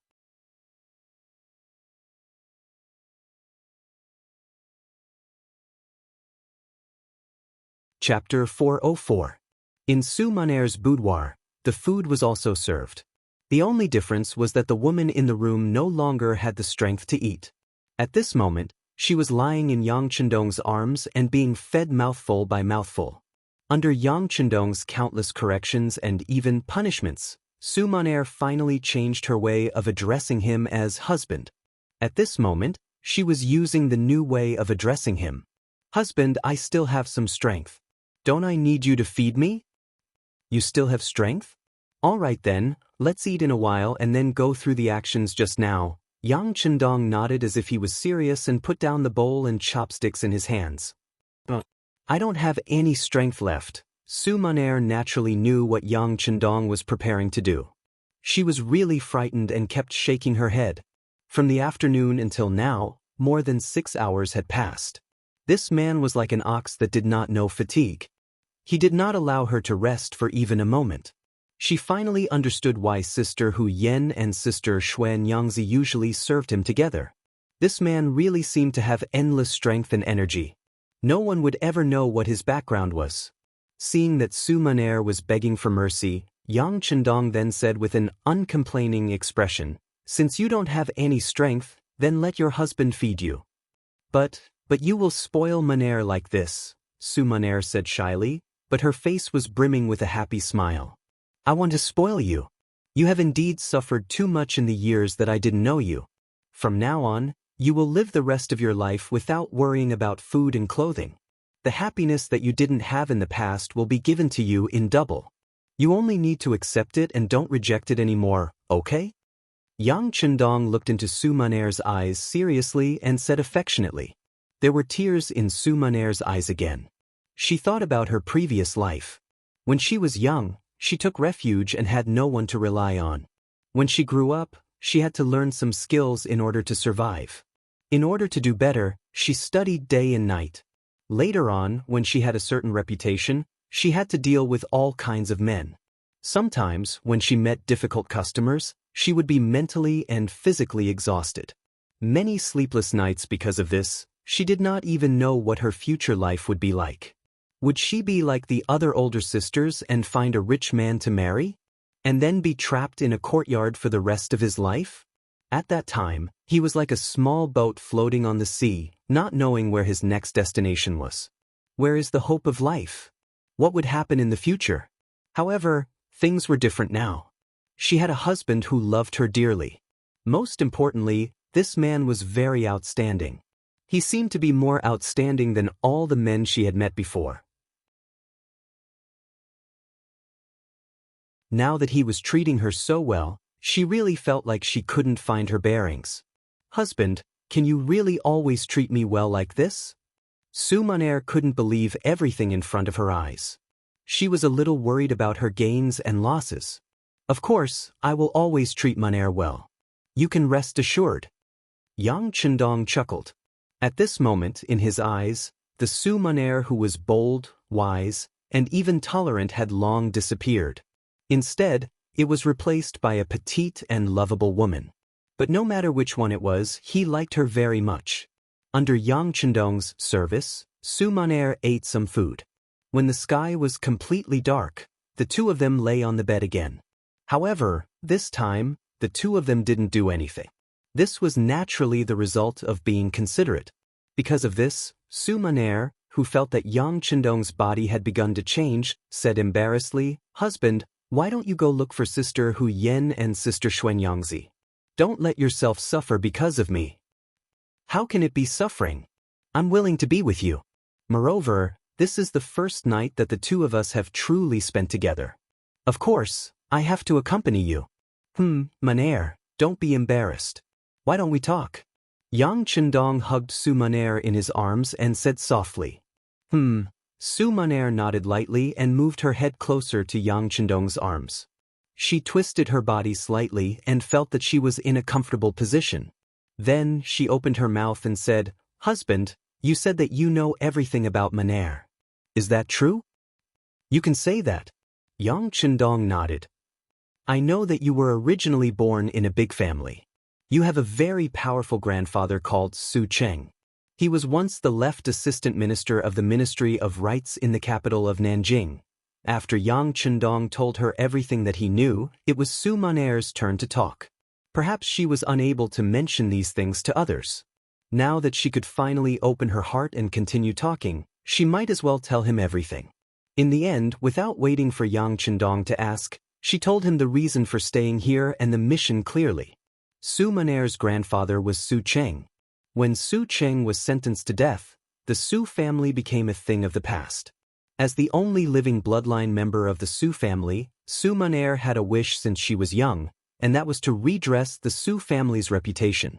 For this goal, she was even willing to give up everything, including her body and her only life. Becoming the #1 courtesan was a method that Su Maner wanted to use to achieve her goal. She wanted to use her beauty to build a network of connections and then use those men who had taken a fancy to her to help her achieve her goal. However, as she came into contact with more and more people, her mind became more and more mature. She realized how naive her thoughts were. Those men might want to curry favor with her and even say some unrealistic sweet nothings in order to become her son-in-law. However, all of these were just words for the sake of words. When she really asked them to do it, all of them retreated. Most of the time, before Sumaner could say anything, she would just say that there was a high-ranking official in the imperial court who was spying on her. This person was also very favored by the emperor and was one of the most important officials. She didn't want to become a canary raised by this person and wanted freedom. At that time, those so-called wealthy guests would all reveal their timid faces. Sumaner was indeed very beautiful and extremely beautiful. She also had a unique and attractive temperament that made countless men unable to stop looking at her. However, this did not mean that they could really sacrifice everything, including their lives, for this woman. Putting aside whether they had the guts or not, such an important official was not someone that those young master and young master, who only relied on their family to have a respectable status, could act brazenly. These people all retreated. They either did not want to get close to her in the future or said that they wanted to help but were unable to do so. In short, under all kinds of excuses, Sumaner was disappointed again and again. Until one day she finally saw through it. If she wanted to take revenge, it was completely useless to just look for those grand guests who liked her. Because of this, she started to feel discouraged. She even had the thought of leaving this place and finding a place where there was no one to live out her life alone. Suddenly, a group of mysterious people appeared and brought her to a completely unfamiliar place. Sumaner, who thought that she had been kidnapped, once thought of committing suicide to keep her chastity. The other party's leader suddenly said, "Do you want to die? Don't you want to take revenge for Su Qing?" With just one sentence, Sumaner's will to die disappeared. Then, there was a deal to complete the mission and redress the Su family's name. Who is this person? Is it Ingzong? When Yang Chendong heard this, a cold glint flashed across his eyes. Anyone who wanted to take his life would have to be prepared to be killed by him instead. No. Out of Yang Chendong's expectations, Sumaner shook her head and denied his idea. With their current relationship, Sumaner naturally would not lie to Yang Chendong. Therefore, when she said no, the sixth young master, who believed that he could see through everything, was a little surprised. Then who could it be? Could it be that it has nothing to do with Ingzong? Yang Chendong still said with some disbelief. It was not that he did not believe Sumaner, but because he believed in his own judgment. There is some connection. At least Ingzong sent someone here before. I can see that he has taken a fancy to me and wants to take me in. But ever since that person came to talk to me, the emperor did not send anyone here. I don't know if this counts as a connection. Sumaner was very smart. From this action, she managed to deduce a clue related to Ingzong Zhuqizhen. And in that case, there is indeed some connection. At least it proves that he should know about this matter. That's right, you haven't found him yet. Who is that person?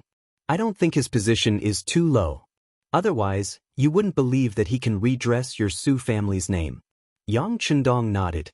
He agreed with Sumaner's deduction, but he was very curious about the identity of the person who took the initiative to speak up.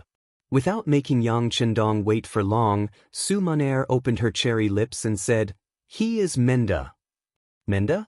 Commander of the Embroidered Uniform Guards.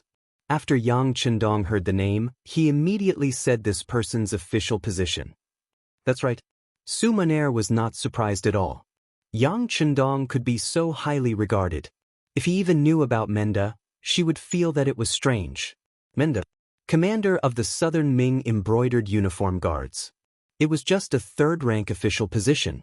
And when this Embroidered Uniform Guards was mentioned, everyone's first reaction would probably be that they were arrogant and domineering. In reality, the Embroidered Uniform Guards did indeed have a lot of power. The Embroidered Uniform Guards wore tuxedos and had embroidered spring swords at their waists. A sentence like, "Embroidered Uniform Guards are handling a case. Pedestrians should give way," would probably scare many people. But how powerful was this arrogant commander of the Embroidered Uniform Guards? First of all, in terms of official position, the commander of the Embroidered Uniform Guards was only a third-rank official. His official position was not that high. However, the power of the commander of the embroidered uniform guards was through the roof.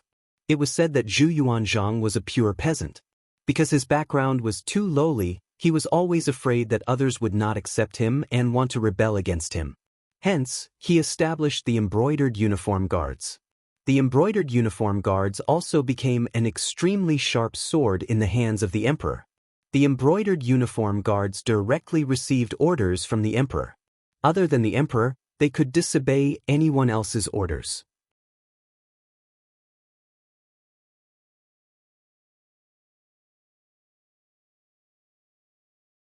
Chapter 405. The authority of the embroidered uniform guard could be said to be a combination of the Ministry of Justice, the Supreme Court, and the Imperial Censorate. They had their own jails, investigation, arrest, and interrogation rights. They directly took orders from the emperor and could arrest anyone, including relatives of the emperor, and conduct secret interrogations. No matter if you were a prime minister or a king, as long as you were targeted by the embroidered uniform guard, they would have all sorts of methods to destroy your family.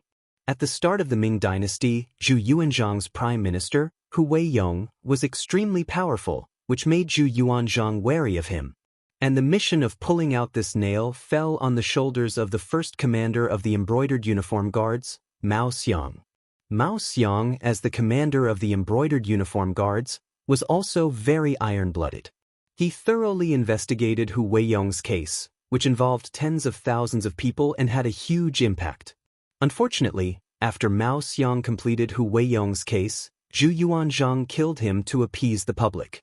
As Mao Xiang's successor, the second commander of the embroidered uniform guard, Jiang Xian, also did an earth-shattering case, which was the case of Blue Jade.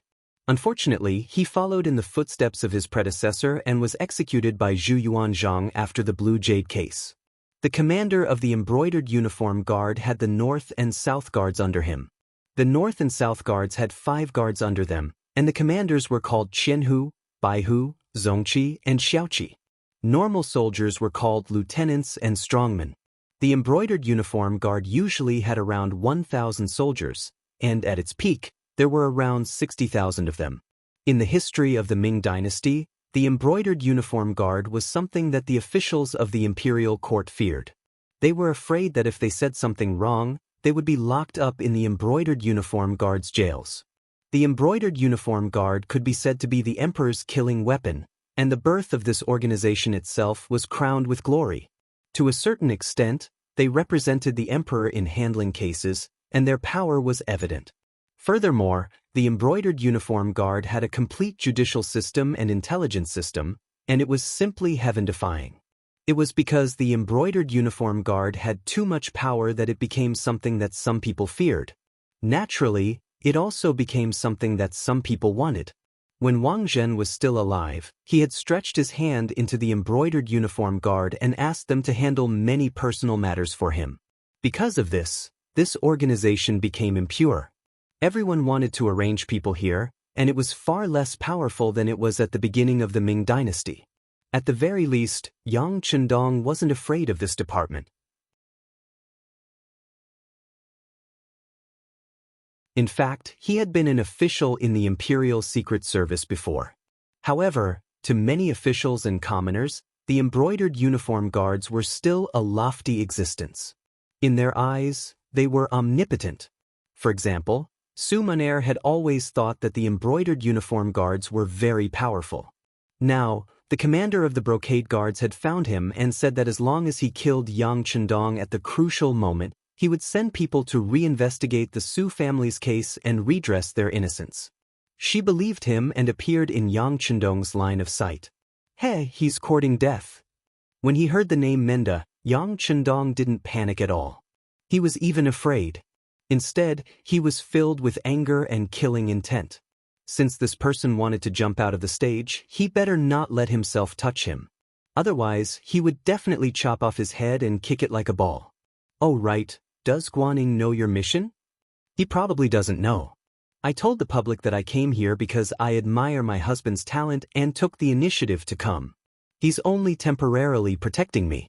Su Munaer shook her head and explained her analysis. Hearing this, Yang Chendong nodded in agreement. Since it was a secret, the fewer people who knew, the better. It was normal for Guan Ying, who was only a fifth-rank official, to not know about this. Since Guan Ying didn't know, Kuang Yi probably didn't know either.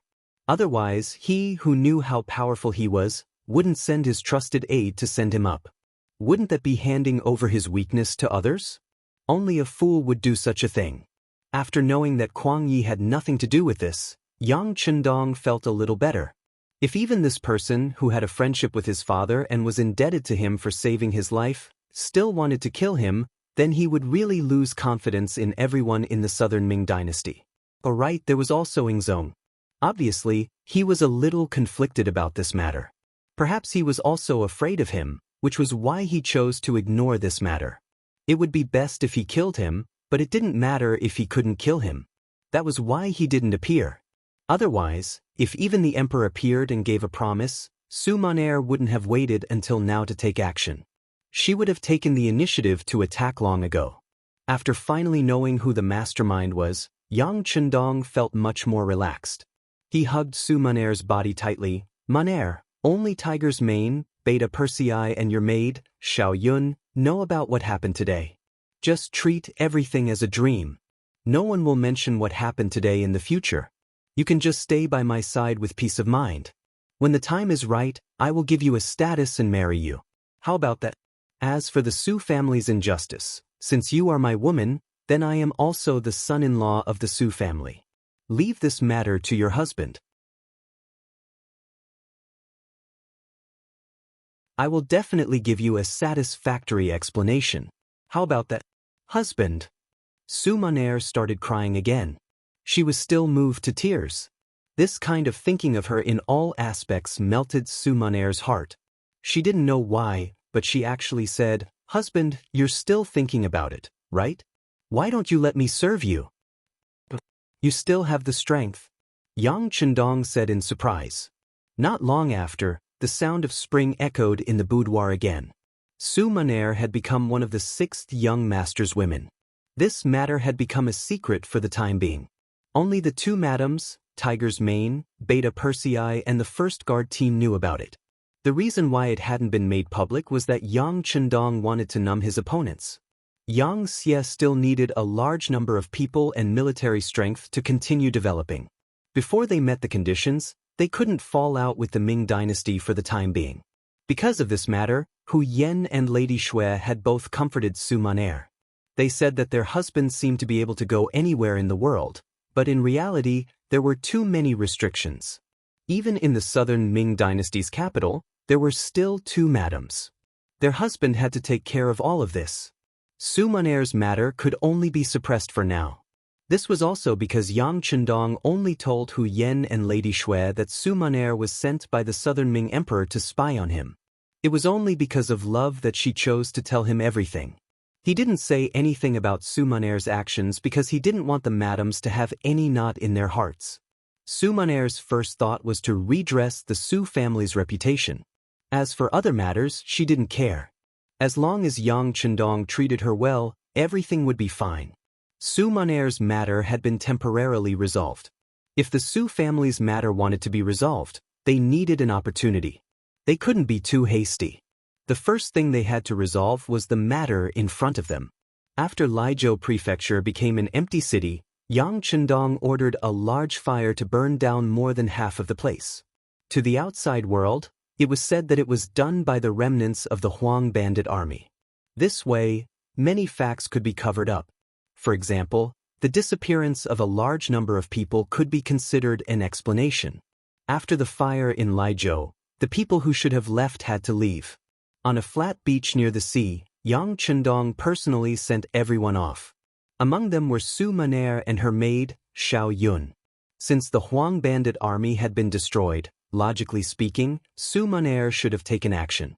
However, now that Yang Chendong was fine, this woman had to disappear.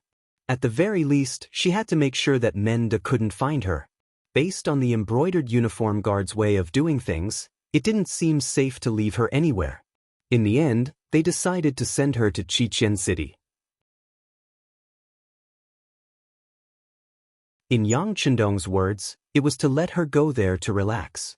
In addition, she could better display her abilities and capture the Qiqian City military's song and dance troupe. This was an outstanding troupe that served the army. If used well, it would be of great use outside of the war. Just based on this, it was worthy of Yang Chendong's attention. To Su Maner, it was a little cruel to be separated after just being together. However, she also knew that regardless of whether it was her own matter or her husband's matter, they were all important matters. In comparison, her small matter was nothing. Su Maner agreed. She didn't cry or make a fuss. She only gave Yang Chendong a long kiss in front of Hu Yen and Lady Shui.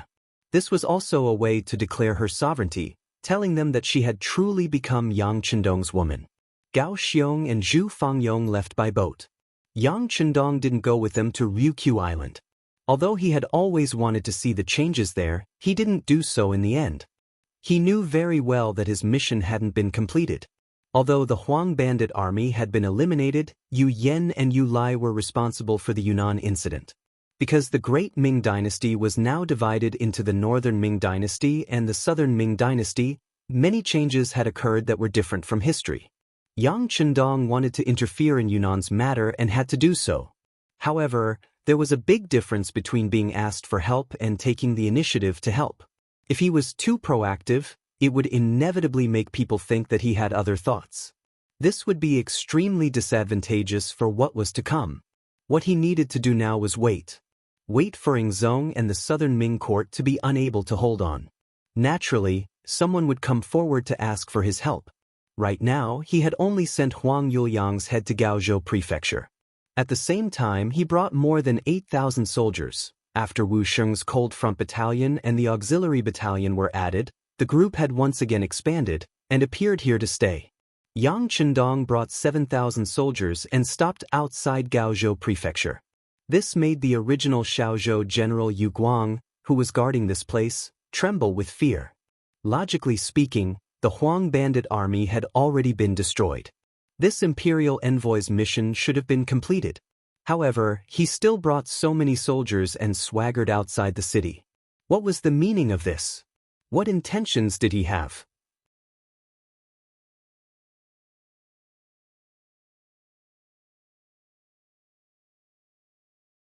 Chapter 406. If it was anyone else who dared to do this, Yu Guang would still dare to bring his troops to question them, even though he didn't have many soldiers. However, when the person he was facing was Yang Chendong, he didn't have any thoughts of questioning him. Perhaps in his eyes, as long as the other party didn't find trouble with him, he would be lucky. As for questioning him, forget it. He still wanted to live for a few more days. He couldn't do anything to Yang Chendong, so Yu Guang reported the matter to Guan Ying and Ma Wei in Wuzhou. At the same time, he sent over the head of the bandit leader, Huang Yuliang. In Wuzhou, the frontline battle report was sent down. The Huang bandit army was destroyed and the bandit leader, Huang Yuliang, was beheaded. All of this was placed in front of Guan Ying and Ma Wei, making them extremely excited. However, other than the excitement, there was also bad news in front of them. The Duke of Loyalty, Yang Chendong, was leading an army of 8,000 people to rest and reorganize outside Gaozhou. This was not a normal army, but a strong army that was very good at war. Facing this kind of army, even if they were given 2 or 3 times the number of soldiers, the two generals still didn't have the confidence to win. What the two of them understood even more clearly was that this so-called imperial envoy status was created to deal with the Huang bandit army. Now that the bandit threat was gone, the title of imperial envoy should also be taken back. So, why didn't he leave and instead bring so many soldiers with him? Report it. Guan Ying and Ma Wei looked at each other and made the same decision. It was clear that they knew themselves. They knew that in front of Yang Chendong, their ranks were not enough. Since this was the case, they could only hand over the conflict. As for what the emperor and the court decided, they only needed to obey in the future. Outside Gaozhou, Yang Chendong was indeed resting and reorganizing the army. Hundreds of thousands of Huang bandit army were destroyed. There were many people who contributed in the war, so now was the time to reward them one by one. Lung Feng contributed, so those who should be promoted were promoted, and those who should be rewarded were rewarded. Using this trip to Kaohsiung, they also brought many military medals. Now they could all be given out. After the auxiliary soldiers had performed meritorious deeds, their loyalty and culture were no longer a problem, and they were directly promoted to the Cold Vanguard. In a short period of time, the Cold Vanguard 2nd Regiment, which originally only had 1,000 people, had grown to 1,300 people. Each of the 3 battalions under his command also had 4 companies instead of 3. Don't underestimate these 300 people who had just become the Cold Vanguard. Their individual qualities were already very strong, and most of them were old auxiliary soldiers from Crimson City. Some of them had already met the requirements to enter the Cold Front, but they had not gone through the final test. Now that there was time, Yang Chendong called Kong Jie, the political commissar of the 2nd Regiment, Song Zhe, the political commissar of the auxiliary regiment, and some others to act as examiners and give these 300 people a chance to make a great leap. Temporary auxiliary soldiers, those who had made military contributions and had good personal military qualities, would naturally become official auxiliary soldiers. The auxiliary army also rose from the original 2,000 to 3,000. Lung Feng had 1,300 men and 3,000 auxiliary soldiers. The rest were the temporary auxiliary soldiers that had just joined the Yellow Bandits' army. They also had the largest number of people, reaching close to 4,000. More specifically, the 2nd Regiment of the Cold Vanguard had 3 battalions, each with 4 companies. Each company had 100 people, which was a total of 1,200 people. Adding on the 100 people directly under the regiment, there were a total of 1,200 people. The auxiliary army had 9 normal battalions, each with 3 companies and a company of 100 people, which was a total of 2,200 people. Adding on the 300 people directly under the regiment, there were a total of 3,000 people. The temporary auxiliary army had 10 battalions, each with 4 companies and a company of 100 people. There were a total of 40 companies, which was a total of 4,000 people. The initial 3,200 people had grown to over 8,000 people. Their overall strength had more than doubled. This was the growth rate of an army in a state of war. War was the best way for soldiers to advance, and at the same time, it was the best whetstone for an army that had been through hundreds of battles. The rest and reorganization work was still ongoing. After all, with so many new battalions and platoons, there was a need for suitable officers to take up their positions. How were these people's individual strengths? Did they have the ability to command? Were they able to unite their comrades? How was their loyalty? They had to be tested one by one. While the Yang family army was reorganizing, the southern Ming capital's royal palace in Nanjing was also bustling with activity. The chaos in Guangdong had been resolved. The Huang bandit army had been destroyed, and the head of the bandit Huang Yuliang had been beheaded. The head had already been sent to the Ministry of War for verification. Logically speaking, this should have been good news. The southern Ming dynasty had not been established for long, and its internal affairs had not been completely stabilized. However, there were 2 huge wars in succession, causing the treasury, which was not full to begin with, to become much emptier. For this matter, Empress Qian had already begun to live frugally in the imperial harem. Although the effect was not great, it represented a signal that even the imperial family was living frugally. These officials naturally had to do something, and by following their example, they could save some money. With 1 less person on both sides, the southern Ming dynasty should be relieved. However, because of the news that Yang Chendong had stayed outside Gaozhou's prefectural city to rest and reorganize, all of the officials, including Zhu Qizhen, could not remain calm. If the Huang bandit army was a poisonous snake that was very clingy and could even injure people, then Yang Chendong was a fierce tiger that had come down the mountain. The danger he posed was far greater than the former. Such a ferocious tiger did not immediately return to the mountain after eliminating the poisonous snake. Instead, it stayed behind.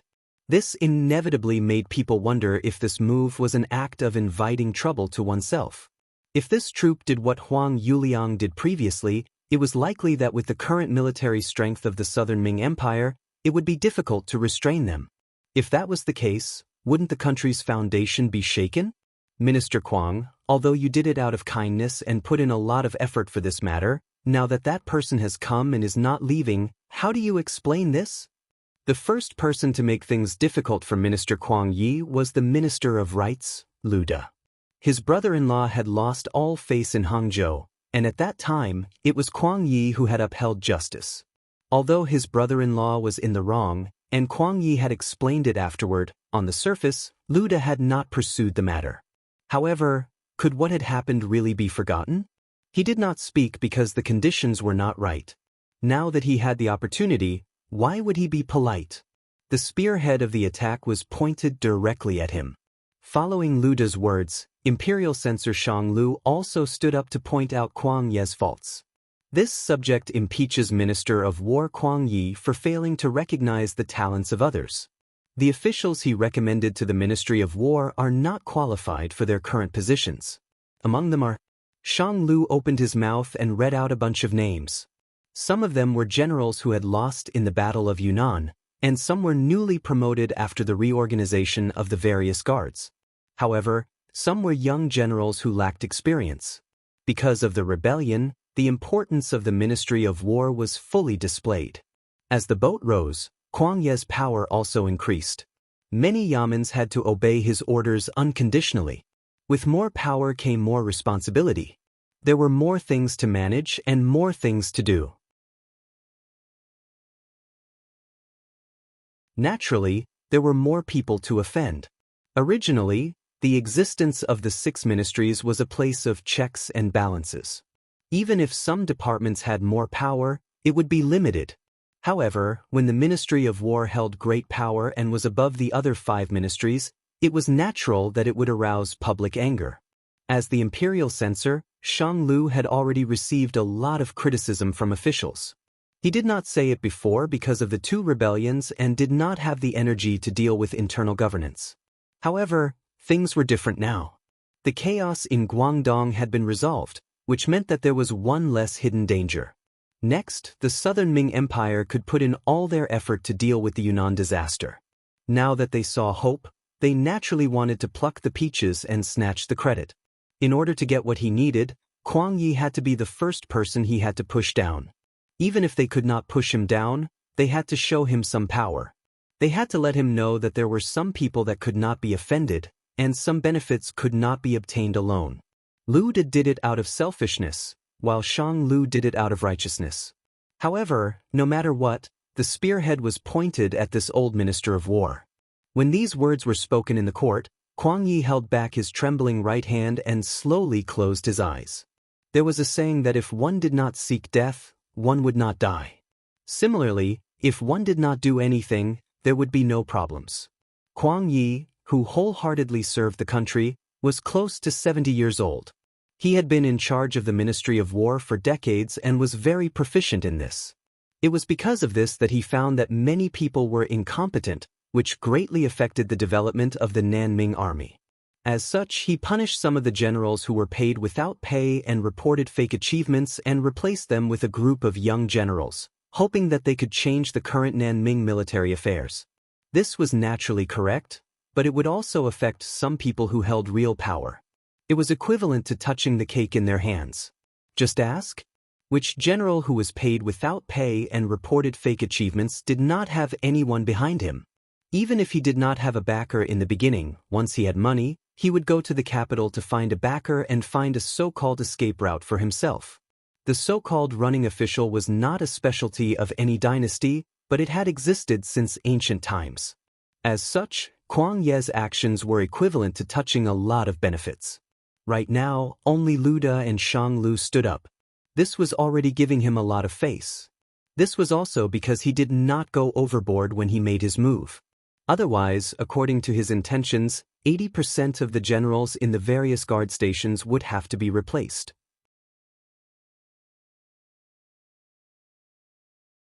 If that was the case, he would really incite public anger. This time, there would not be only 2 people who stood out to criticize him. Kwang Yi slowly closed his eyes. He felt some sorrow in his heart, but he quickly opened his eyes again. Then, with a plop, he knelt on the ground. "Your Majesty, this official is old and has been unable to sleep at night recently. I beg your Majesty to take pity on me and allow this old official to retire and return to his hometown."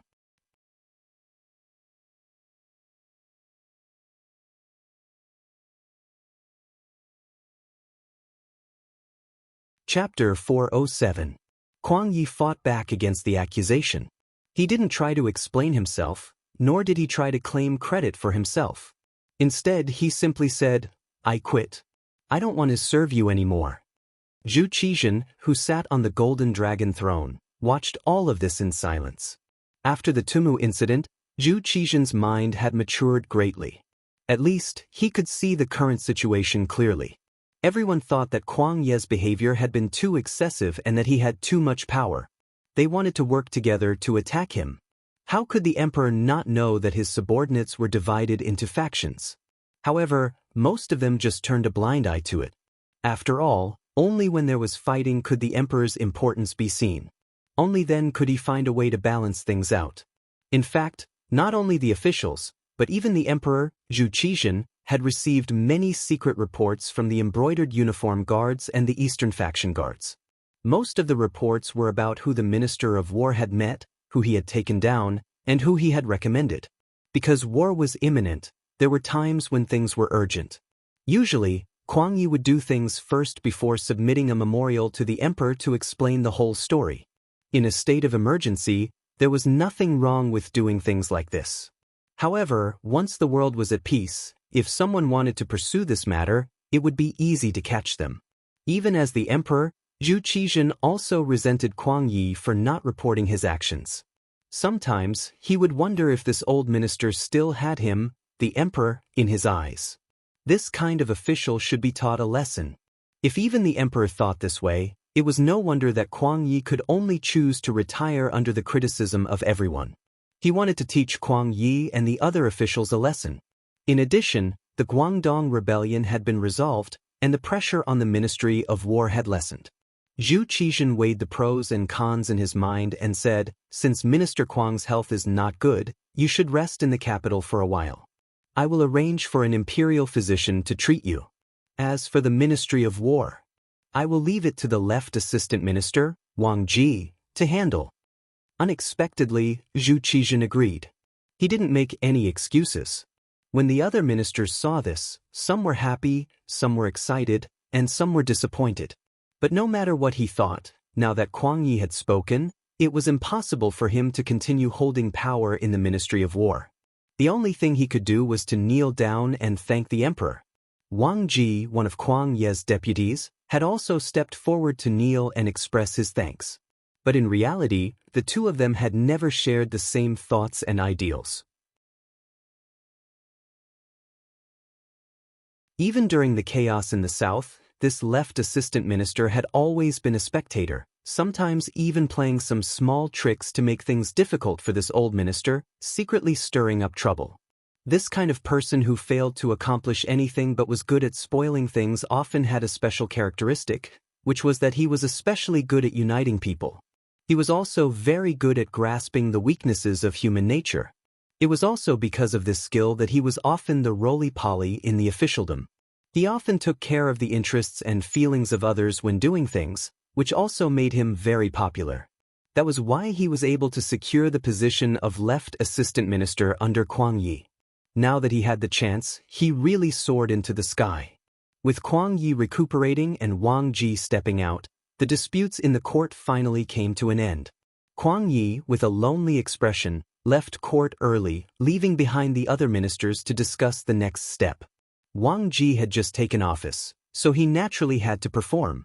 He knelt on the ground, and in a few words, he found a solution to the matter ahead. "Emperor, in my humble opinion, the Yunnan matter can be solved through the art of travel," Wang Ji, who had already stood up, said confidently.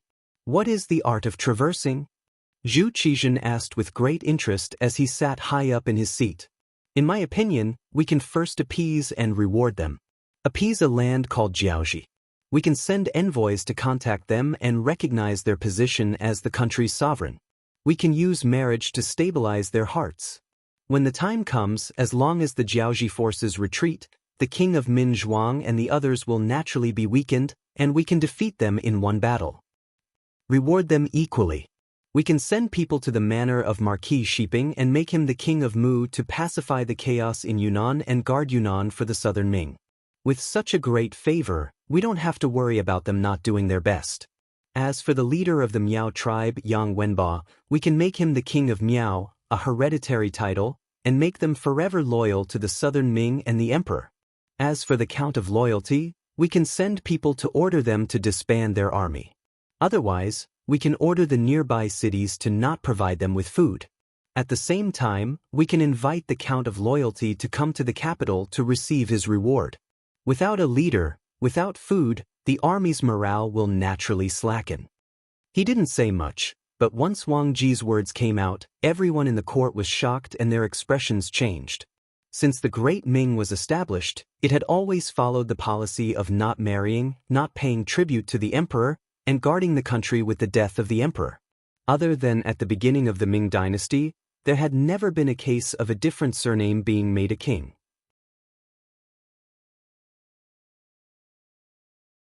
However, Wang Ji's words completely overturned everything.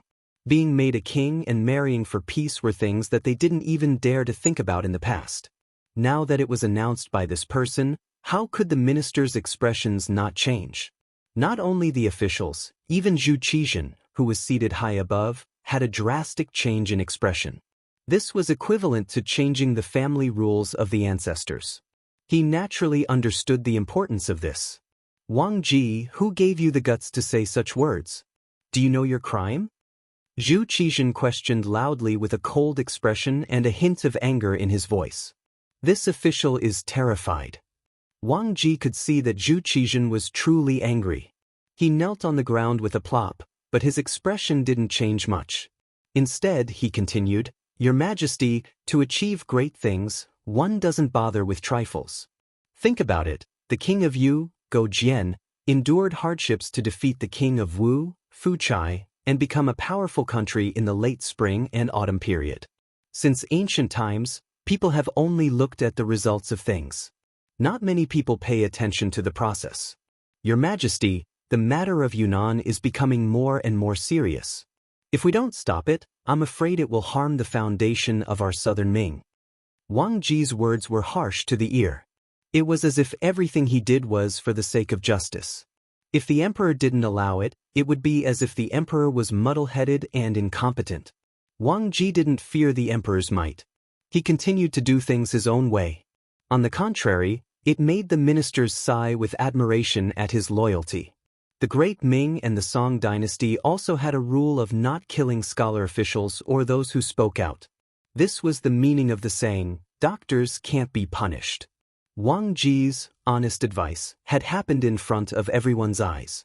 Even if Zhu Qizhen was furious, he couldn't punish Wang Ji in public. In his anger, he could only loudly say, We are tired. After speaking, Zhu Qizhen turned and left. Chao Jixiang, who was waiting at the side, loudly shouted, Court dismissed, and announced the end of today's court session. The court session was dismissed, but the ministers still gathered in twos and threes as they left the palace. It could be seen that Wang Ji's words today had quite a big impact on these people.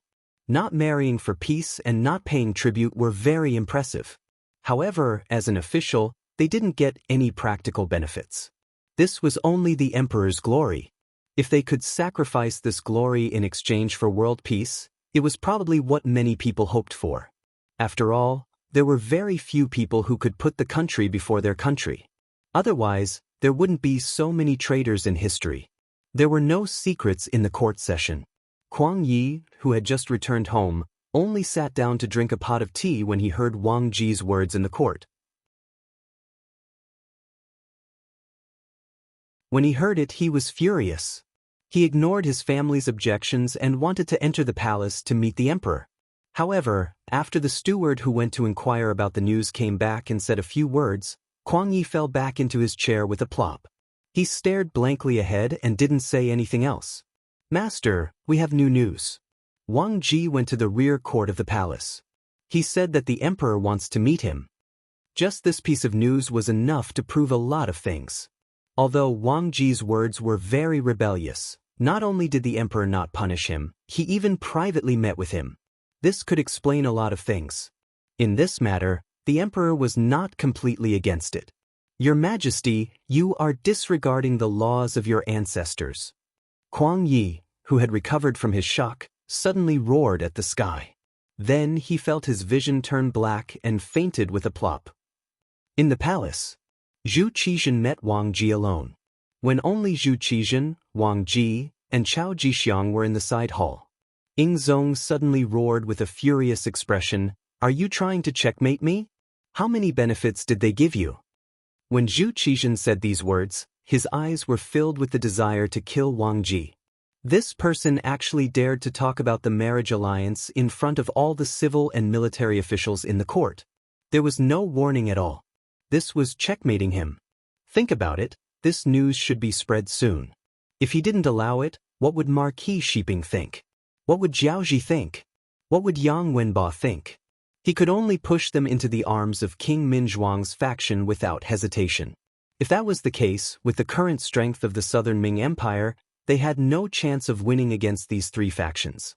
Even if they won this battle with the power of the entire nation, they would still suffer losses of 800 of their own to kill 1,000 of their enemies. At that time, if Baiming suddenly attacked them, what would they use to resist? In the end, it was all because of Yang Chendong. He changed the outcome of the Tumu Rebellion and divided the originally powerful Great Ming Empire into the north and south.